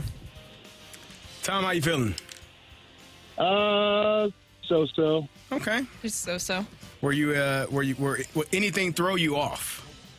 The alleged. The alleged threw me off. The Molina one kind of threw me off a little bit. That was a very sneaky question. Yeah. From old Rock there. He's grabbing Randy out of the hall. They haven't gotten that trash in a while. Randy, how you feeling? We were just talking about how Holly Maddox, one of our salespeople, went to see Crystal Gale over the weekend. She had never heard of Crystal Gale, and I pointed out to her that Ricky Bobby in Talladega Nights wore a Crystal Gale T-shirt. Oh. And one other note, there was a dog in the Purina Incredible Dog Challenge yesterday on Channel 2 named Ricky Bobby that won his regional and will be performing here in St. Louis at the end of this month. You at ain't Purina first, Farms. you last. Wow. That's right. Good job. Pretty awesome. Randy, say hello to Tom. Tom, good morning. How you doing? Doing well. How about yourself? I'm doing great. Thanks for playing, and thanks for listening. We appreciate having you. Appreciate being on. Thank you. All right, Randy, here we go. Who held the Iron Man streak before Cal Ripken? Oh, man. I know after it's Tyler O'Neill. Oh, my God. Wow. What did T.O. do to you? Nothing. Oh. Nothing. He certainly didn't play a lot. Is that what it is? Nothing. That's the point. He didn't do anything. Yeah. So I think I'm going to go with Lou Gehrig. The Iron Horse. Friend of the show, Xavier Scruggs, made his Major League Baseball debut on this day in 2015. What other Major League Baseball team did he play for? I believe he was a Miami Marlin. Shohei Ohtani became just the 8th player ever to put up multiple 40 home run, 20 stolen base seasons, which alleged steroid user is the only to ever do it 4 times. I don't know why we had to put alleged steroid user in there. Okay, so that would some of the options are confirmed steroid users, but I just wanted to make which sure. other player. Okay. I just wanted to make sure. I was just wondering, could we have said any other player? No, we couldn't. So if you're that guy. If you have been suspended for steroid use, then you are a confirmed steroid user. Correct? Is that yes? I was playing it safe, Randy. I guess. I was just playing it safe. So, but if it's been documented and proven, then legally you can call them a steroid user. So then, ergo, Alex Rodriguez would be a steroid, not an alleged, but a confirmed steroid user. Correct? What? Who else is on that list? Was Rafael Palmeiro? Was Rafael Palmeiro alleged? Because he said he didn't do it. No, he got suspended. But he also said he didn't do it. But he went to Congress and said he didn't do it. This is why I put the word in. No one's suing this show for this question. Okay, good. I just don't put it in at all. Well, then I think what I'll do It's a here. less fun question now. Oh, my right? God. What are you doing here, Carey? 40 and 20, huh? What from me? Yes. Oh, I thought you did. Do you have an 4 answer? times. I'm sorry. Yeah, I'm gonna go with Barry. I'm gonna go with Barry Bonds. Okay, sorry. I thought Do you have an answer? we just started talking about something completely. Yeah, All right, no, I'm gonna go with Barry Bonds. Okay. On Labor Day 2012, Yadier Molina tallied his 1,000th career hit in which unexpected way? With a home run. I'll do the lifeline. Oh, wow. You're switching it up on us, aren't you? Triple grand slam or infield single? Infield single would have been fun. I'll go with that instead. I said would have been fun. Although triple would be very unexpected, too. I'll go with infield. Final answer? I'll go final answer. Yeah, infield hit. All right. Just making sure. That's why they're both options. Was Tom able to take down Megamind on a Tuesday, or was a well-rested Randy Karraker here for only 3 fights this week? So he's got he's like a relief pitcher in 2023. He's going to use all of his 100-mile-per-hour pitches in just these 3 innings this week. So, inning number 1, does Randy Karraker throw some gas, or is Tom hitting a home run? Ring that bell. The winner and still champion of the fight, Randy Karraker. The fight is presented by Golf Discount of St. Louis, with the most experienced club fitters in town. Why shop anywhere else? Tom, I'm sorry, Randy Karraker took you down 3-2. Those pesky options will get you every time. Yeah, that's all right. Congratulations, Randy. Thank you. Appreciate it. Thanks for joining us. Let's go through those answers. Who held the Iron Man streak before Cal Ripken and was, in fact, the Iron Horse Lou Gehrig? 500 plus games after he broke the record on Labor Day 1994. He would then add 500 to now unbreakable, unsurpassable 2,600. There's a great story, by the way. If you Google Cal Ripken streak, Kevin Costner, it's a great story. Oh, yeah, that is a fantastic story. Friend of the show, Xavier Scruggs, made his MLB debut for the Cardinals on this day in 2015. He also played for the Miami Marlins later on in his career. Shohei Ohtani became just the 8th player to ever put up multiple 40 home run, 20 stolen base seasons. It is 4 seasons for Alex Rodriguez, 3 seasons for Barry Bonds, and 3 seasons for Jose Canseco.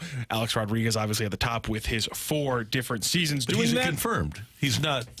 Allegedly. I'm saying I'm putting it in there just to be safe. I'm saying confirmed and allegedly in there. If I'm not mistaken. No, you're fine. He's confirmed. That's why I said when we did the question, because call from the legal department coming in. But here's the thing, Matthew.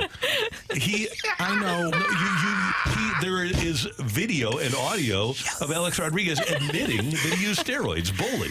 Therefore, he is not an alleged user. He's an admitted user. I didn't want to say alleged or confirmed. I didn't want to get that clunky with the question, so I threw out alleged. All right, you said alleged. Maybe you shouldn't have had it in there in the first place. Like I said, I'm okay with it. And on Labor Day 2012, Yadier Molina tallied his 1,000th career hit in this unexpected way. It was, in fact, an infield single. A 3-2 win for Randy Karraker over Tom. Tom, thank you so much for joining the show and joining the fight today. Who cares? Thanks, Tom. Thanks, guys. Thank you, guys. Thank you very much. Thank you, Tom. Great job. I'm going to take Brock this is in.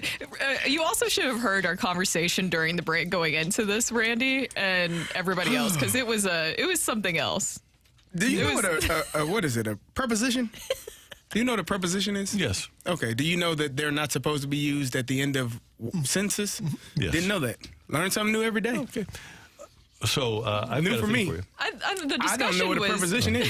February 9th. The discussion was just making things conversational. Questions and stuff. And I'm Ron Burgundy. Yeah. I'm Ron. February 9th, 2009. Alex Rodriguez admitted Monday that he used performance-enhancing drugs from 2001 to 2003, saying he did so because the pressures of being baseball's highest-paid player. Alleged. I don't know if that's quite alleged when he admits it. Yeah. Darn it, Randy. I feel like if you test positive, then 4-0 week, like a Jack Buck everyday week. We probably have. What do you think? Not going to be this week, though. Huh? No, not this week. Okay. Yeah, not even going to be here every day this week. Sorry. Sorry about it.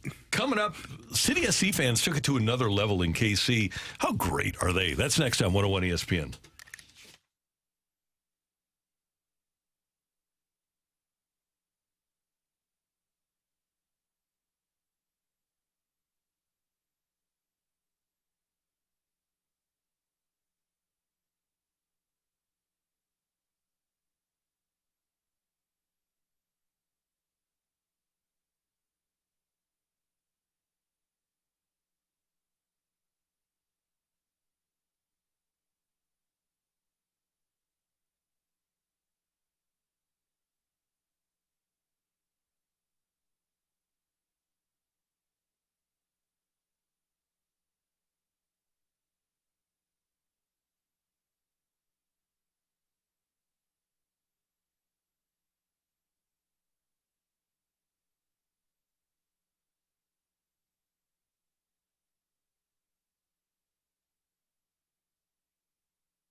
when the baby is born, the club, right, 3 years ago, it's announced. Then to build an identity, a culture, for the fans to adopt it straight away, to accept our style of play, to come in the thousands, to support us and never sit down in our home stadium, to travel across, to the blue side of the state. It's incredibly humbling. And it's a proud moment when I see this and I see the thousands of fans receiving our players at warm-ups. There's nothing more you could have wished for the growth of this club in the first 8 months. If you've seen, everybody's value is on an all-time high. Players who joined us, their market values have gone through the roof. Our product has gone through the roof. Everything, our sale, everything. The front office is doing an amazing job, right? I think it's just this unit is a snowball, and it's only growing bigger and bigger as we get going here. That is the superb head coach of St. Louis City SC, Bradley Carnell. St. Louis City fans taking it to another level on Saturday. Sporting KC needed a healthy chunk of STL fans to set their attendance record, all-time single-game attendance record of 21,650.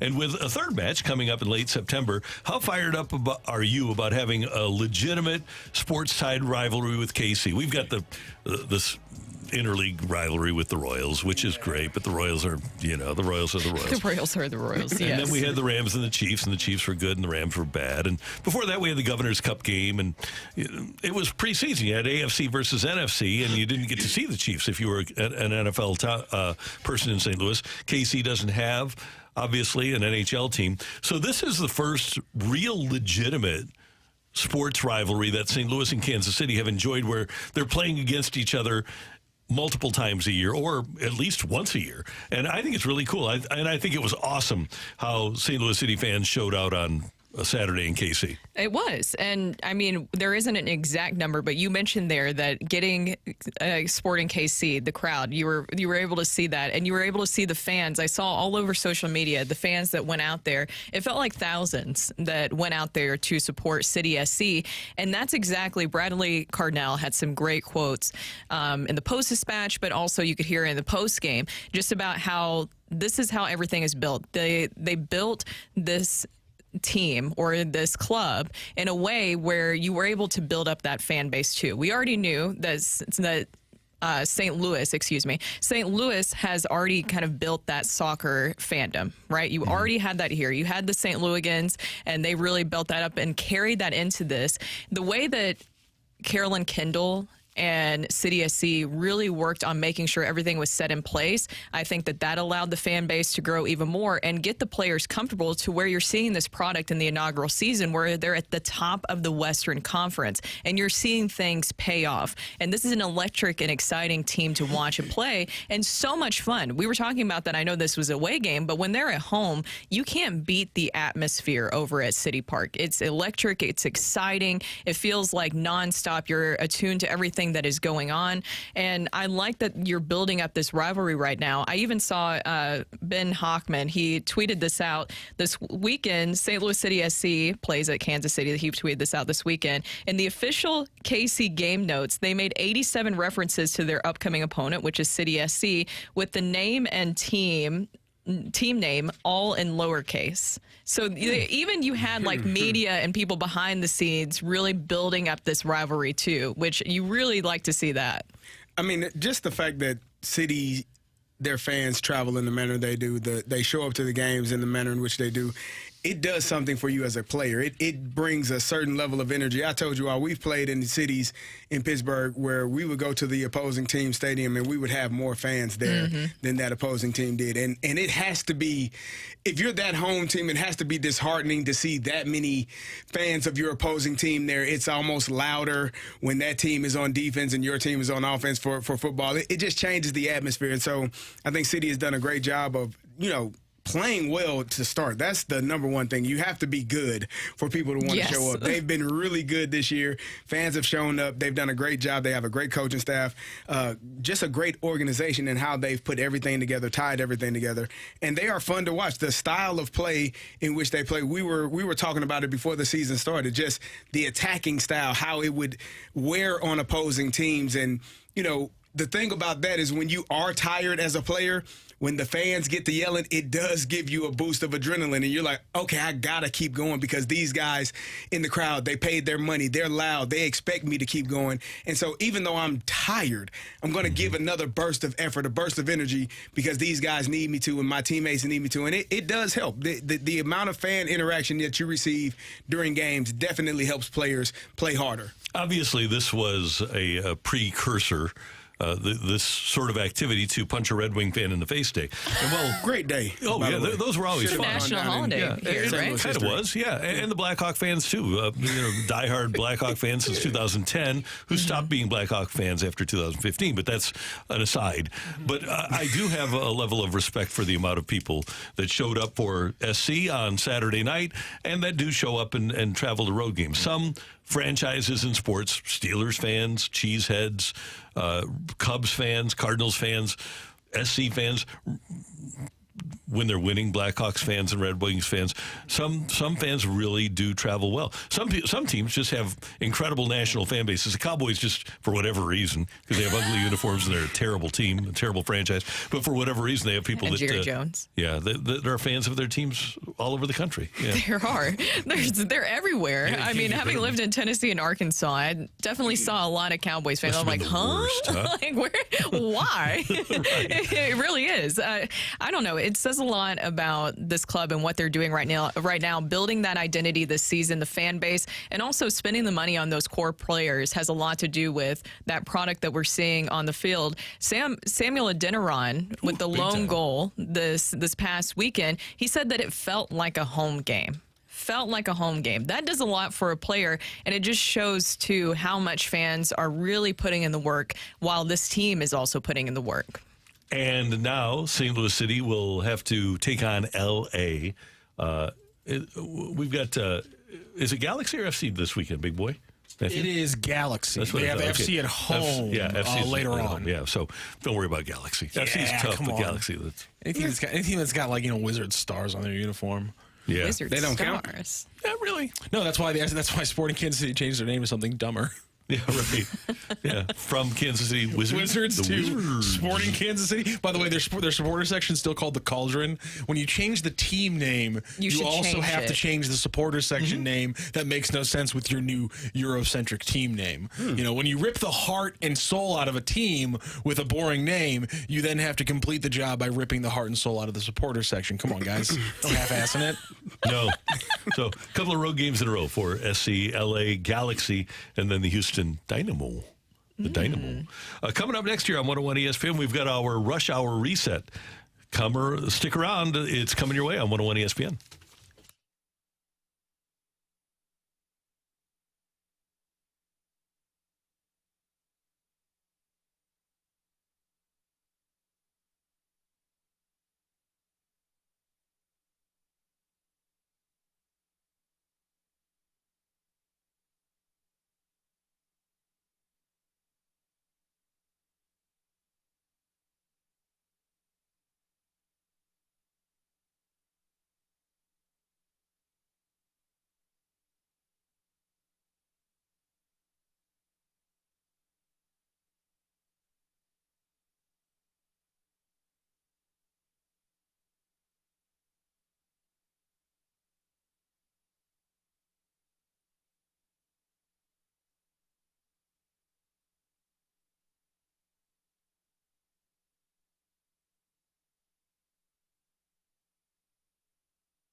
Hey, let's talk real estate for a moment. If you need a reliable, experienced, and trusted agent, take it from me and get to know Gloria Liu with Your Home Sold Guaranteed Realty. Here's why you should call Gloria. Number one, her name is her promise, and it says it all.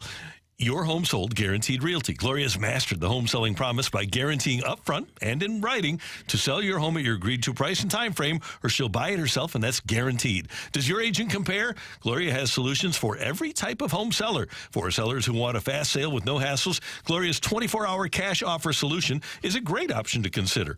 No showings, no costly repairs, and you pick the closing date. You always get the highest cash offer bid from Gloria's database of buyers in what she calls her cash offer bid box. Get to know Gloria Lou. Give her a call today at 314-325-6888, 314-325-6888, or visit her on the web at gloriahasthebuyers.com. If you want to sell your home, the easiest and fastest way to go is through Gloria Lou at gloriahasthebuyers.com.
Recapping the biggest sports stories of the day on the opening drive with a Rush Hour Reset.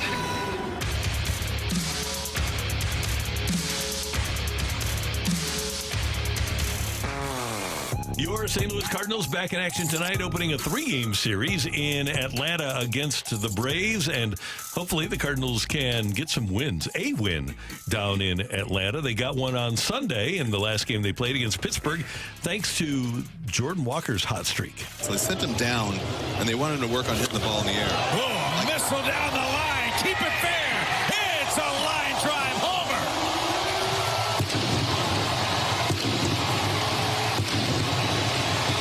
Have yourself a homestand, Jordan Walker. He was terrific over the course of the weekend, and actually he's been fantastic for a long time. Last week, his last 5 games, hitting .556 with a 1.717 OPS.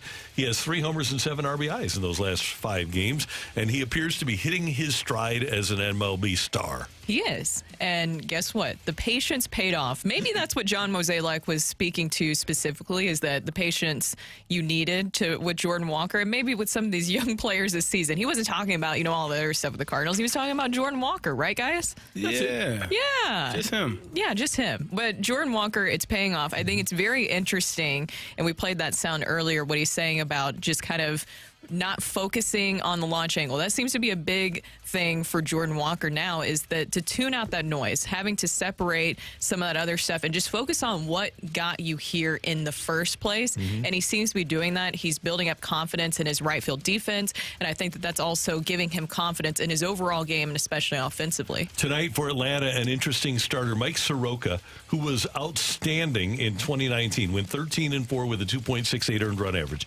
Pitched 3 games in 2020, didn't play in 21, didn't play in 22. And tonight, he's going to make his 6th start of the season for Atlanta. He's 2-1 with a 5.52 earned run average, but essentially has missed the last 3 seasons and now is getting back into the rotation for the Braves. We don't know what to expect from him? We do not. And Miles Michaelis will go for the Cardinals. We think we know what to expect from him. Bad first inning. A bad first. We're gonna speak good things into existence, Randy. We're gonna win this game 4-2. Okay, I like this. We've talked a lot, and John Mozeliak has talked a lot about the Cardinals and their desire to add starting pitching over the course of this offseason. Mo has gone on record as saying the Cardinals will add 3 starting pitchers. Well, it seems like the free agent quality starting pitching crop is drying up. Shohei Ohtani, obviously, with his UCL injury, probably won't pitch. He won't pitch in 2024. And over the weekend, Dodgers left-hander Julio Urias, who's going to be a free agent after this season, was arrested for the 2nd time on domestic violence charges. Here's Jeff Passan of ESPN on Urias' future. Well, you say ever pitching again this season. Let's extend that to ever pitching again, period. We've seen in the case of his former teammate Trevor Bauer, who was disciplined under Major League Baseball's policy for domestic violence and was suspended 324 games. That later got reduced to 194, but was still a truly significant suspension, and he is playing in Japan now. Urias, on the other hand, is a free agent this upcoming offseason, and the notion of him getting back this year for the Dodgers, it is seemingly unlikely. If Urias is convicted, and I think that's a big thing here, and by the way, Trevor Bauer never was even charged with a crime. But I think the baseball will look at the Urias situation differently. But this is the second situation. I personally don't think that he should ever pitch in Major League Baseball again, just because of what has transpired now twice over the course of 4 years. I don't know how baseball will look at it, but certainly if he's convicted, he should never pitch in Major League Baseball again, and that baseball should feel that way. Yeah, and it has a domino effect. Obviously, that's a life situation for him and whomever that issue was with, I think his wife. But, that's something that he has to rectify in his life, baseball aside. How it impacts baseball, it impacts every team that is looking for a starting pitcher, because now, as we said earlier, you got Shohei, who was hurt. You got Urias, who is probably done. Now that brings that market down to who? Sonny Gray, Blake Snell, Aaron Nola, and those are the 3 of the main guys, where it was 5, now it's 3. You're going to have 8 to 10 teams vying for those starting pitchers because it's needed.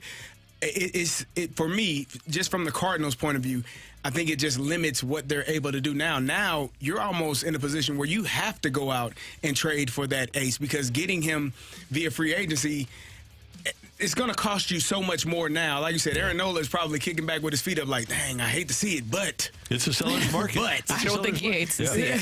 But, I will reap the benefits of Shohei and Julio Urias getting having those issues. Brooke, I want to add one thing here.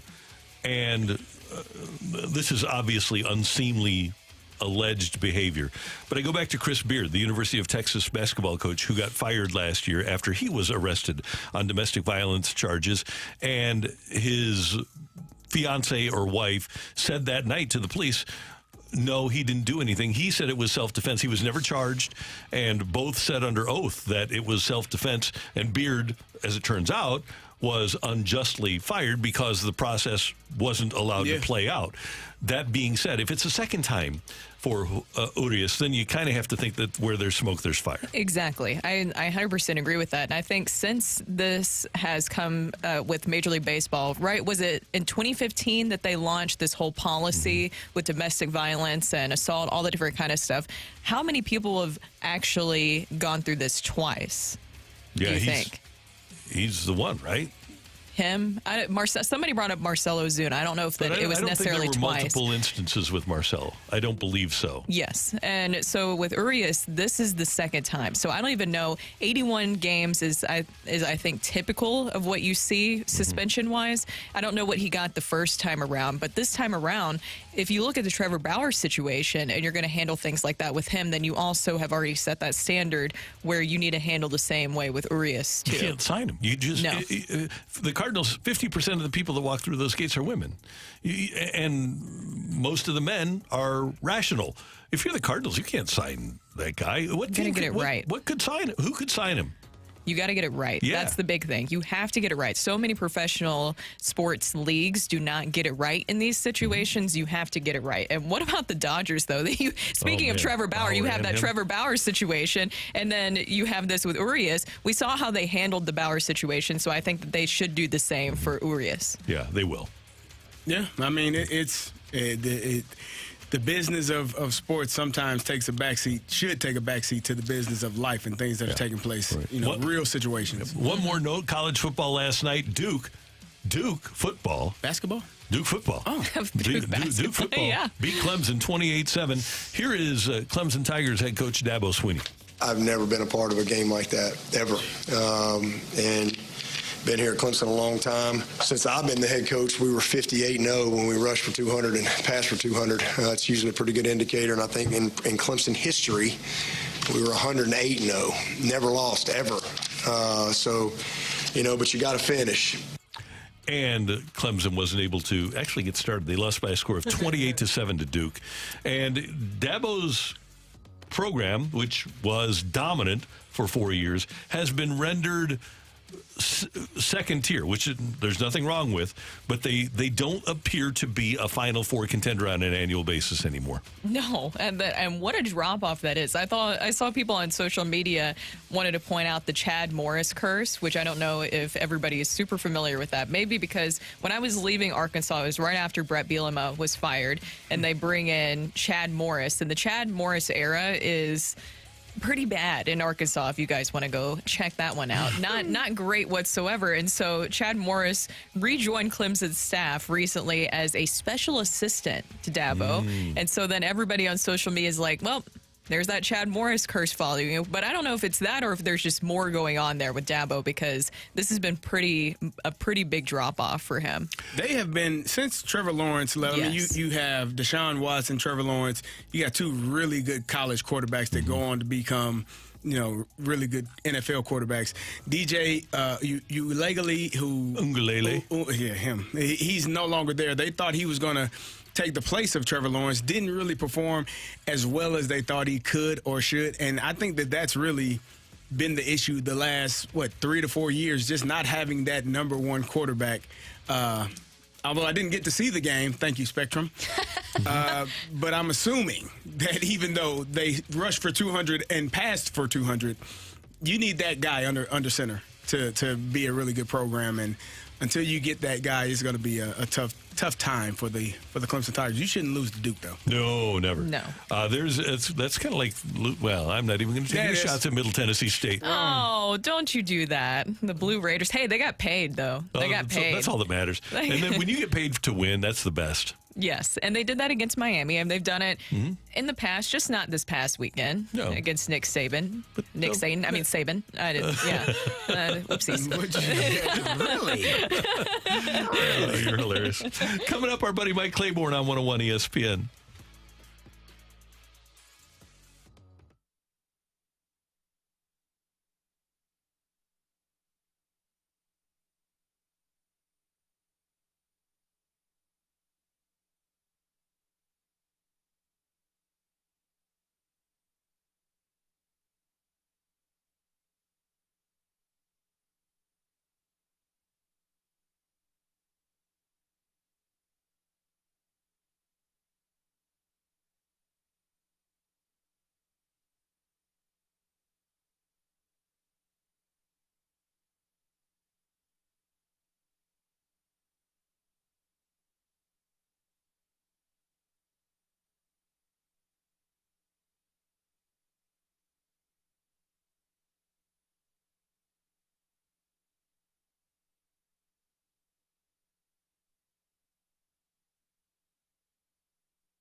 Mike Clayborne is kind enough to join us every Tuesday morning. Of course, you can hear him on Cardinal broadcasts on the Cardinal Baseball Network. You can also see all of Mike's great work, he and his team, at ClaibsOnline.com. And he's always kind enough to join us on Tuesday mornings. Good morning, Claibs. How you doing? I'm doing well. Hopefully everybody survived Labor Day and the weekend and all that good stuff. And Claibs, you and I, for the first couple of years of the Ascension Charity Classic, have had an opportunity to see each other out at Norwood. It's coming up this week. The first Pro-Am, as a matter of fact, is today. And what a great job the folks at Ascension have done, and the folks at Emerson and all the sponsors of what has become a really key element of the St. Louis sports calendar in the Classic that starts today in Norwood. Yeah, I couldn't agree with you more, Randy. We've been very fortunate to have some really good golf events here in St. Louis, but this is an annual thing that really has a life of its own now. I mean, because first of all, you have the champions, everybody over 50 years old, so they understand how to work with fans and make themselves available. And, I think you can learn more from watching senior golfers than you can, the guys who are currently on the tour. There's their pace, their tempo, you name it. So it's fun. The weather's going to be spectacular. And if you have nothing else going, this will be a great week to go out and watch some really good golfers and just have a good time. It's truly one of the staples in our community now. Claibs, I want to ask you about, we're going to forget about Saturday because that was a terrible game. We were discussing that earlier. But on Sunday, there were at least some bright spots. I remember Sunday better than I remember Saturday. Exactly. Look, I don't remember anything about Saturday. And that's a good way to look at this because I don't want to remember what happened Saturday with the Cardinals either. But on Sunday, Zach Thompson was impressive and so was Jordan Walker. But I want to focus on Zach Thompson because we're trying to figure out all these different puzzle pieces with the starting rotation for next season. 7 innings from him, with 3 runs, 7 hits, 6 strikeouts, and more importantly, no walks. Do you think that he's starting to factor more and more to possibly be a part of that starting rotation next season? Oh, yeah, there's no doubt. And, I know that some would say, well, he's competing for the 5th spot. Well, at last check, if you look at our rotation, I don't think anybody is safe as far as a spot is concerned. And, I think you show up to spring training and you don't walk anybody, you have a chance to be the opening day starter. I don't think there's an allegiance to anyone. I mean, granted, Miles Michaelis and Steven Matz are under contract, but if you pitch and you throw strikes, I don't care, how long you've been around. I just need somebody to go out here and throw it opening day and then take it from there. Claibs, Mozeliak said a couple of weeks ago, maybe a month or so ago now, that the Cardinals would be looking to add 3 starters in the offseason. With the injury to Shohei Ohtani, with the news of Julio Urias, do you think that number has shrunk because the market has shrunk as well, and now you're going to have more teams vying for less pitchers? Yeah, well, a good call. I don't think Ohtani's leaving the West Coast. I think he's either going to be in Seattle, San Francisco, or L.A. But Urias was a guy that I think everybody was kind of quietly kicking the tires on. But, if he's putting his hands on his wife or whomever, you can't have him. I'm sorry. And I know this is not the first time this has happened. So I think he's off the table. So you're right. The market really now has been enhanced. The question is, are you going to overpay for an underwhelming person? Because, a lot of times teams are just going, well, we get him in our organization. He can do this and do that. Yeah, but he's still the same guy. So I think you have to be very careful in free agency this year. I think the Far East may have some more interesting candidates that you might take a longer look at. But, yeah, in answer to your original question, yeah, I think it's going to be very interesting on how teams approach guys who may not be that good, but you may overpay them, and then 2 years later you're looking at your assistants and say, who thought this was a good idea? Claibs, one of the things that the Braves have done, and the Cardinals will see Atlanta, is they have brought up their own young pitchers. Aside from Charlie Morton, you look at Strider, you look at Fried, you look at Kyle Wright, who's injured right now, you look at Elder. The Cardinals have just not been able to build young, durable pitchers. Waka was here, and he was great for a few years. We've had a ton of guys that had a ton of potential. Flaherty was great for a couple of different seasons, a couple of different stretches. And Alex Reyes was supposed to be great. Anthony Reyes was supposed to be great. The Cardinals, it seems like they just need to get lucky in having some guys that are healthy at the same time. Yeah, I really think it also depends on the mindset. We need to have tougher guys, period. Okay? And we've had some guys who've had some injuries. I get that. But we need to have guys who understand the mindset of saying we're not here just to pitch 5 innings. You look at Atlanta, and I always think about Leo Mazzoni, who had all those great Hall of Famers. Now, granted, it's great when you're a pitching coach and you have guys who are Hall of Fame material, but you may have had a little bit to do with that. I think, in this offseason, you probably have to look at the organization from top to bottom and who's teaching who what. Whether it's pitching, whether it's catching, you name it.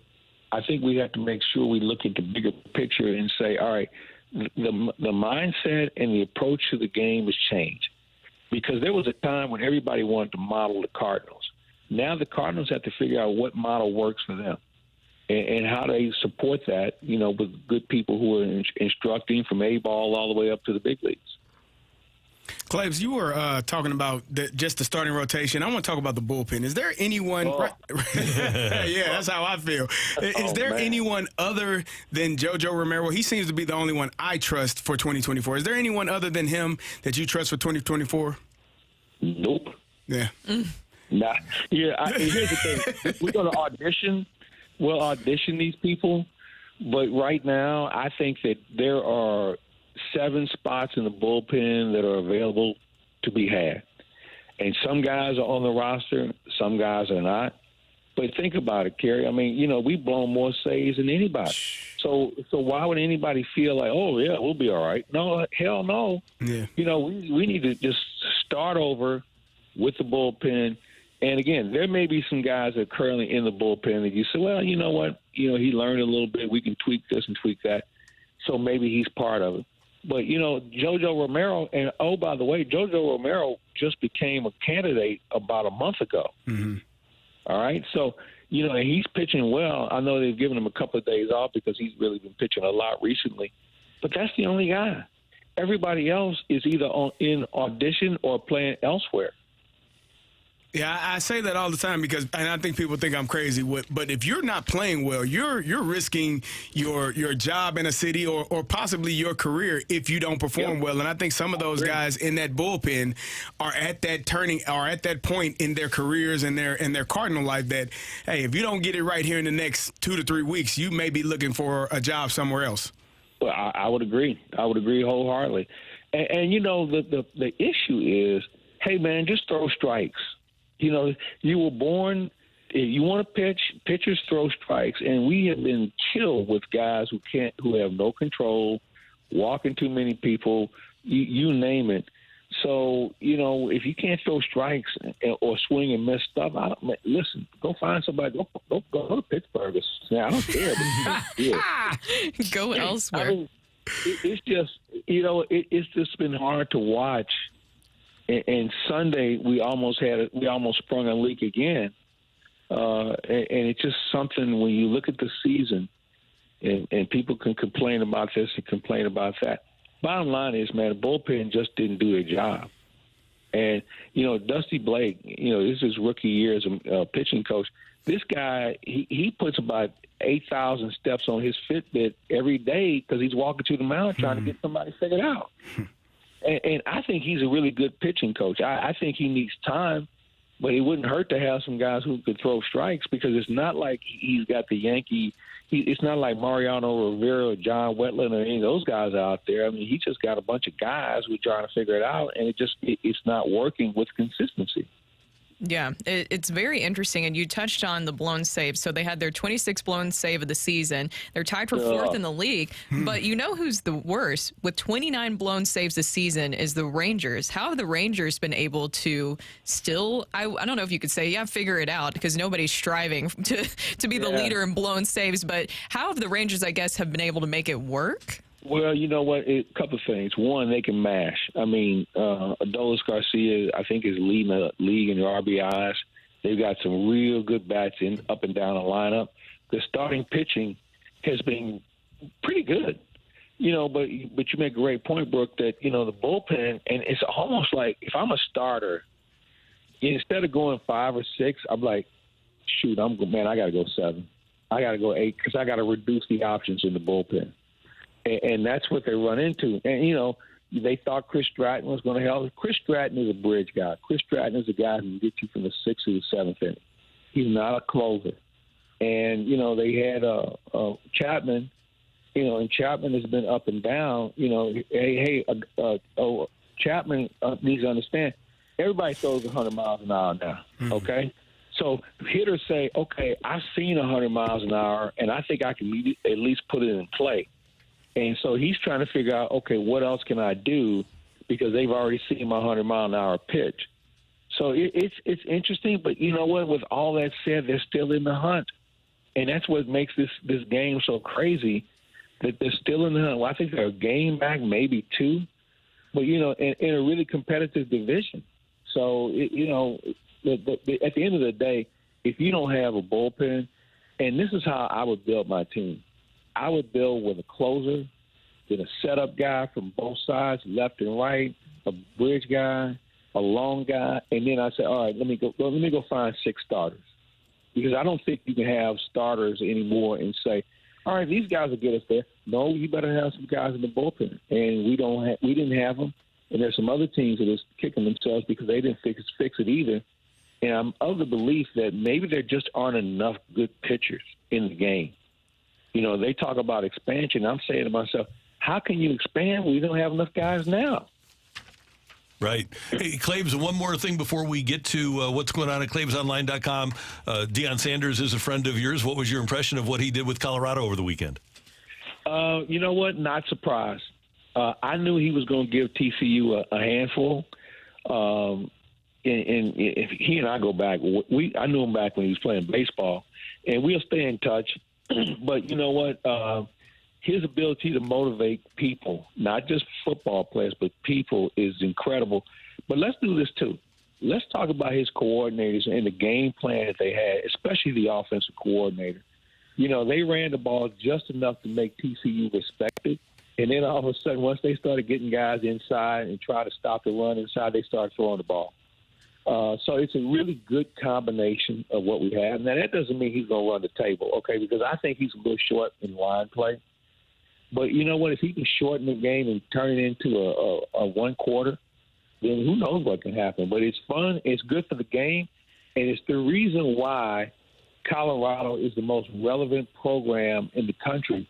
Them moving to another conference is because of what he's doing, and the TV money is going to be incredible. Now, if Fox, in our local Fox situation, if they get that straightened out, maybe we can watch more of the game. Yeah. I would like that. Yeah. This is criminal, man. I mean, can I get on my soapbox for a second here?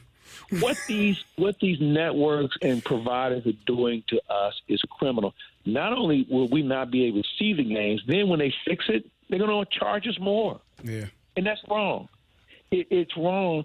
So for all those folks out there, go to Best Buy, get one of those antennas, plug it into your TV, and the hell with these providers when it comes to this. And, when it's all said and done, I'm going to do more streaming. And really what they're doing, they're putting the streaming industry in big business in what they're doing.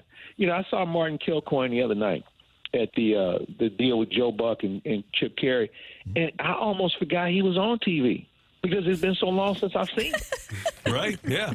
No. I love Martin. He's one of my favorite people. But, the fact that what these operators and providers are doing is criminal to their customers. And what they did the other day, what was the one event when they gave you about 10 minutes of the game and then switched it all and said, oh, yeah, we can't carry the game. It was Mizzou. It was Mizzou's opener on ESPN on Charter. I am so chafed by it that we got to figure something out. But they've lost me as a customer. Absolutely. Claves, what's going on at Claves Online? Well, yesterday, because of the holiday, we didn't do lunch with Claves and Jones. So today, with everything that took place over the weekend, you don't want to miss it. If you think I'm riled up now, you should check in about noon today, and you'll hear me really, in an unfiltered manner, say a few things about a few people. We have Dr. Rick and his podcast with Rammer. I think Dr. Rick is in Turkey now, if I'm not mistaken. Then later this week, we have Huddle Up with Howard. We'll talk some football, both college and the NFL, because the NFL starts on Thursday. And, it won't be long before we start talking hockey as well. And what else do we have? Oh, we have a Walk in the Fairway with Nick Ragone as we get into the golf tournament this weekend, the Ascension Charity Golf Classic. And also we have Good Nightingale with Bob Nightingale talking about baseball. While we're not in the race, there are so many intriguing stories of who's the MVP of the National League and the races in the American League as far as the wild card is concerned. So there's plenty of baseball to talk about. And hopefully the Cardinals will do well on this road trip. They have their hands full. I mean, you're talking about two teams that are definitely in the playoffs, and another one's fighting to get in the playoffs. We're going to find out what the Cardinals are made of and who wants to play this week. Absolutely. Claves, as always, great stuff. Thank you very much. Good to hear your voice, and take care of yourself. We'll see you soon. All right. Hey, Carey, what did we do this weekend? I'm sorry I didn't get a chance to catch your game, man. We got the win, 19-16 over Parkwood West. Much needed. Oh, chill. Defensive stand at the end, Claves. Yes, indeed. All right, you guys send me the schedule, man. I got to come out. If you need me, I'll stand on the sidelines with you. All right. I know the terminology is so creative these days. I'll just say dive left, dive right. Yeah, there you go. I'm going to send it to you right now. All right, man. All I'm looking forward to coming out and checking you out, man. You guys have a great week. You too, Take Mike. care. See you later. Mike Clayborne with us on 101 ESPN. Hey, you can join 101 ESPN and Bud Light for Blues and Brews on Friday night, September 22nd at the Anheuser-Busch Brewery. Get fired up for the blues season at this outdoor street party featuring live music from country music star Chris Lane and local blues musician Marquise Knox, plus appearances by blues players and alumni, food trucks, blues merch, 101 ESPN giveaways, and more. Tickets on sale now. Visit 101ESPN.com. for additional event details and to purchase your tickets for Blues and Brews on September 22nd. Coming up next on 101 ESPN, why do college coaches think it's our job to pump up their programs? That's coming your way on the opening drive.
This is Rocky with your Sports Center update, driven by Johnny Londoff Chevrolet and Johnny Londoff Autoplex. After losing 2 out of 3 to the Pirates over the weekend, Cardinals were off on Labor Day. They are back in action tonight, starting a 3-game series against the Atlanta Braves. It'll be Miles Michaelis getting the start for the Cardinals today. 6:20 is your first pitch. Also over the weekend, STL City SC falls to Sporting Kansas City 2-1. They are back in action next Sunday, facing off against the LA Galaxy. That is your Sports Center update, driven by Johnny Londoff. Find your road in the shop 24/7 at londoff.com. and LondoffAutoplex.com.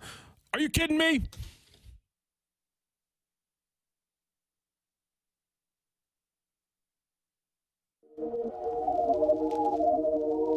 Sanders sprinting, sets, delivers, touchdown Colorado!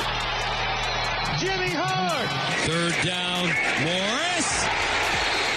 Intercepted, wow! Travis Hunter, unbelievable! Hunter just plucks it out of the air. We told you we coming. We told you we coming. You thought we was joking. And guess what? We keep receipts. God bless you, America. Ooh, God is good. Colorado with a stunning victory over TCU on Saturday. A lot of people saw it coming, but when you think about the fact that they were the worst team in college football last year and that TCU played for the national championship, TCU was a big favorite in that game, and Colorado was able to come away with a victory in Dion Sanders' first game as the Colorado head coach. And he kind of thinks that everybody should be on board. Nobody should really question what's going on with Colorado here. What's up, boss? You believe now? You hold on. Oh no. Do you believe in that? Huh? Oh no. I read through that bull junk you wrote down. I read through that. I sifted through all that. Yeah. Oh no. Come on. Do you believe?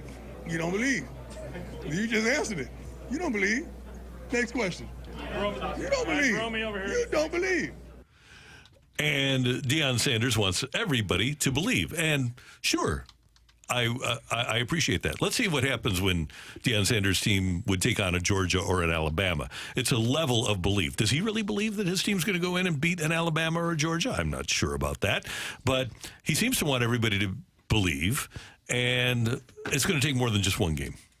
It is going to take more. Yeah. It is. I think what Deion is saying is basically, there's a way to be in the media and talk about whether or not you think a team is going to have success or not. When you belittle, when you talk down about the players, about the coach, and how he's going about his business, and you don't really either understand or care to understand what he's trying to do. That team went 1-11 last year. That was not a good football team, and they probably didn't have very good football players on that football team. So he shifted in one offseason what they were to what they are now, and people didn't like it. They didn't like his demeanor, his way, but they've never liked Deion's demeanor. They've never liked how he carries himself, how he talks, because people want you to be humble, or they want you to be a certain way. And everyone, as I said earlier with the Cardinals team, everyone does not have to fit a certain mold. You don't have to like a person, but that doesn't mean you talk down to or disparage the kids, the players that are doing what they need to do. But should we believe that his team is great after one win against TCU? I don't think you have or to his believe program that. is great. I don't think you have. I think you still have.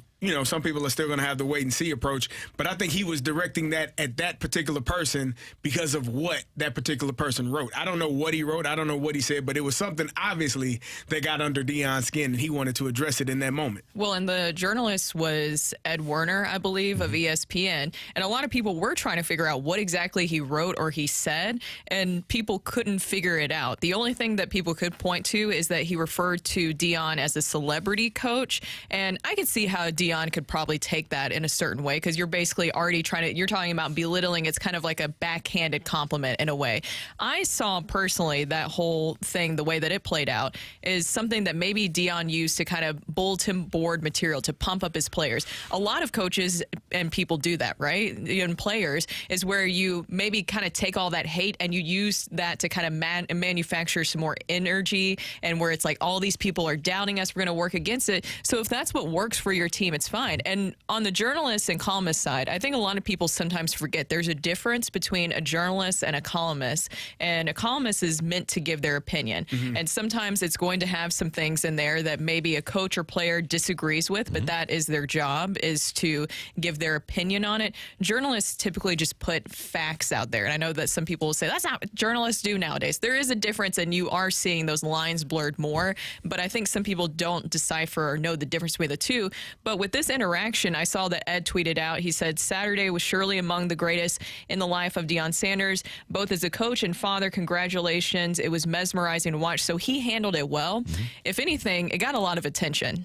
Yep. And by the way, Eli Drinkwitz is also trying to handle the media at Mizzou. And Mizzou is a J school. A lot of young journalists are on the case there, and there's a lot of young broadcasters at their radio stations. So he's dealing with a crowd of young people that are covering his games. But I'm not going to let any of y'all decide. I'm not going to let public perception decide. We'll make a decision within these walls, and we'll go with it. But I'll be honest, none of y'all's opinions matter at all. So write them what you want, say what you want. It don't matter. Nobody cares. In this locker room, nobody cares. They don't. We're going to prove it on the field, so nobody cares. So you can write your opinion if you want to. I'm almost going to go Nick Saban. I'm not going to tell you, so quit asking, but I'm not. Well, I'm glad he's going to prove it on the field. At the end of the day, that's all that matters. That's all that matters. I mean, people, that's the thing. People have their opinions. People say certain things. They can disagree, they can agree, whatever they choose. But at the end of the day, the only people, as a football coach, as an athlete, and as a sports team, the only people that matter, that should matter, are the people that are doing the work inside those walls every single day. You don't care if people buy tickets if you're at the University of Missouri? Well, no, you care if people. I don't think he's talking about them. He's talking about the media that is questioning him and questioning what he's doing. Does he know? And in his opinion, it's like, hey, I know what I'm doing. Here from fans. They do. They aren't media. People have questions, but it's not, as a head coach, it's not your job to tell every single step of what you're doing. Like I told you earlier, I had to call a timeout with Parkway West having no timeouts left and the clock ticking down, and people looking at me like I'm crazy. You all don't know what the hell's going on. And so for me as a coach and as for players, it's our job to make sure that we are doing everything we can do inside this locker room that prepares us for Saturday, for Friday, whenever you play that game, to be prepared for your opponent. I just think it's disingenuous, sorry, Brooke, to say to your fans through the media, we don't care what you think.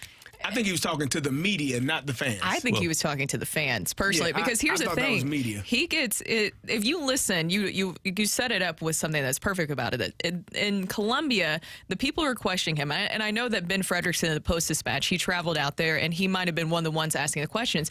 If you say prior that you were going to, let things play out with two different quarterbacks, but then there was obviously a difference in who was used more, and then your whole post game, you go into defensive mode. It's like, well, of course people are going to ask you, like, who has it kind of seems like Brady Cook got more, opportunities, so he's going to be the starting quarterback. Then it kind of makes a little less sense when you get so defensive. It's like, well, we didn't say that you were going to use two quarterbacks this season.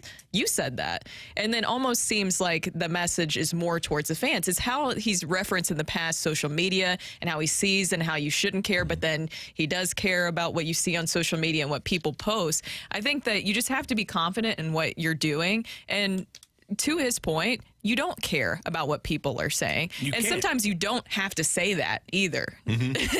Or don't pay attention. Don't pay attention. Don't let it bother you, because who cares? If that's your quarterback, that's your quarterback. Yeah, I think it's a confidence thing. I think you see the confidence with Dion, but Dion has been that way his entire career. Yeah, he is who he is, and some people it may be attacking or antagonizing, but he is just who he is, confident, comfortable in his own skin. And sometimes Drink may not come off that way, but I don't have an issue with him saying whatever y'all write's not going to change our opinion. You don't have the power in your pen to change who we decide to put at quarterback. Maybe it was some gamesmanship saying we're going to play two quarterbacks and letting the other team not know what we're going to do. And he can, and he doesn't have to explain that either, because now next week the opponent is preparing for two quarterbacks because they still don't know who's going to be the guy. If we have to have gamesmanship against South Dakota, we got bigger problems in the quarterback competition. Coming up, rock and roll on 101 ESPN.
Hey, I want you to enjoy a great lunch or dinner this week at the Fenton Bar and Grill. I'm such a big fan of the Fenton Bar and Grill. I was there last week, as a matter of fact, and I'm sure I'm going to make it back there for a lunch this week. And they have absolutely delicious sandwiches and wraps. Their French dip with sliced roast beef on a hoagie with au jus is absolutely delicious. And now they're into the season where we've got our specials at Fenton Bar and Grill, too. Every day when you go in, ask about their special, and they're all absolutely wonderful. It's easy to get to the Fenton Bar and Grill. All you need to do is go to the soccer park and then follow around to Rudder Road and go to the Fenton Bar and Grill on your right, and you're going to be with the most enjoyable and fun servers. Alicia will be there, Colleen, Megan, Kelly, the whole crew, and you're going to have just a wonderful time because you're going to be talking sports with a lot of people that like sports like you do. I love the Fenton Bar and Grill, and you will too. Learn more by going to their website, FentonBarandGrill.com. And when you stop by, tell them Randy sent you, and maybe I'll even see you at the Fenton Bar and Grill.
I want to rock. I need my end roll.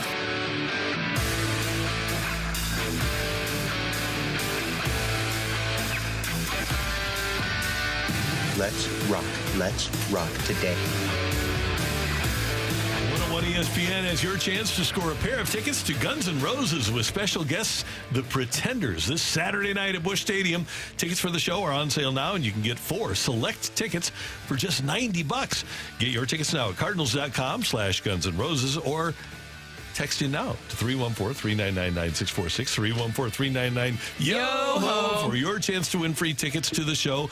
And Matthew's going to have your way to do it. You can also find a bonus chance to win tickets at 101ESPN.com or on your 101 mobile app. All right, Matthew, lay it out for us here. We have a new way to give away things, but we're not going to get started with it today because I need some brainstorms from the listeners. Essentially, here. We're going to be doing a little game every time we have giveaways that the hosts are going to be participating in. They're going to have to do a quick, they're going to have to list list as many things as possible in 30 seconds under a certain category. So what I need from the listeners right now, send me in categories. So let's just say one that I don't want you to send in now. But if you last year we had Randy see how many different names he could list for marijuana in under 30 seconds. Oh, yeah, we did have that. It was great. He got like 27. He was almost at 1 per second. But we're gonna do other things. So like you could do things, like candy bars, fast food restaurants. Just give me categories that you guys will have to list as many as possible in under 30 seconds. The listeners will then be guessing how many you guys can list in 30 seconds, and that's how we're going to do some giveaways from here on out. Fruits, so today, sodas. I need categories. Whoever gets the best category today is the winner. The tickets. Sports.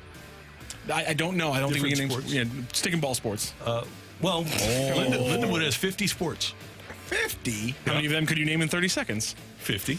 You think you could name all 50? Maybe not. I don't know. See, this is what I'm saying. Shooting. We're dominant in shooting at Lindenwood. We win the championship. Are these every club year. sports too that you're including? No, these are like D1 serious big time sports. You know what? Not just club sports. You know what? Olympic sports would be a good category. Okay, that'd be a good category. So anyway, text him in and let's give us some ideas. And the person with the best idea today is going to win the Guns N' Roses. By the way, it's gonna be great. We're gonna get a little props. We're gonna have a little bag to tick out the categories. We're gonna give you guys some really ugly pairs of noise canceling headphones, so you can't hear what the listener guesses how many you're actually gonna get right. So there'll be no cheating on the dais. We got one. What is it? Top 25 players in NBA history. I love that. Yes. That's a great one. We go off my list, right? We just go off my list, right? God, we will be all in trouble. I'm afraid. I actually like the idea of doing very subjective lists that aren't factual. It's like, all right, we had Brooke name her 30 top fast food chain restaurants. How many of Brooke's top 30 can Randy name in 30 seconds? I actually don't hate that. I kind of those are different. I wasn't thinking that way. Brooke, I would want to see that ranking. I don't know if I could name 30. I don't think I could. Brooke, could you rank 30? 5 minutes that I couldn't name 30. Yeah, probably. Could you rank 50? Oh, 50? I don't know. You said yes to 30 without any hesitation, but 50 is just... I was big in the fast food game in elementary school and high school, and I've tried to be healthier since then. So I don't know if I'm up to date on all of them. All right. Good. Somebody said vice presidents, and I can't wait for Randy to pull that one and get very angry at me. Oh, no. Vice presidents is good. Okay. It's Gersh. There you go. You talking baseball or So, Demoff? Yes. Demoff, I asked Demoff one time, one of the great answers that Kevin Demoff gave, of the very few, because he was the executive vice president or something. I said, why aren't you the president? I mean, you run everything. And he said, yeah, but presidents get assassinated. Oh, my goodness. Yeah. And then I said, I wish. Oh, you can't say that. What? I can't? Just put a legend or allegedly in front of it. There you go. There you We're go. not getting sued on this show. The other thing you can say, and we used to have a segment in the fast lane, all you have to do is say, just saying. Because I'm just saying, you really don't mean it. With all due respect. Yeah, that's another one. There you go. Yeah. So great job today by our producer, audio engineer, Matthew Rocchio. Thank you, sir. Pleasure.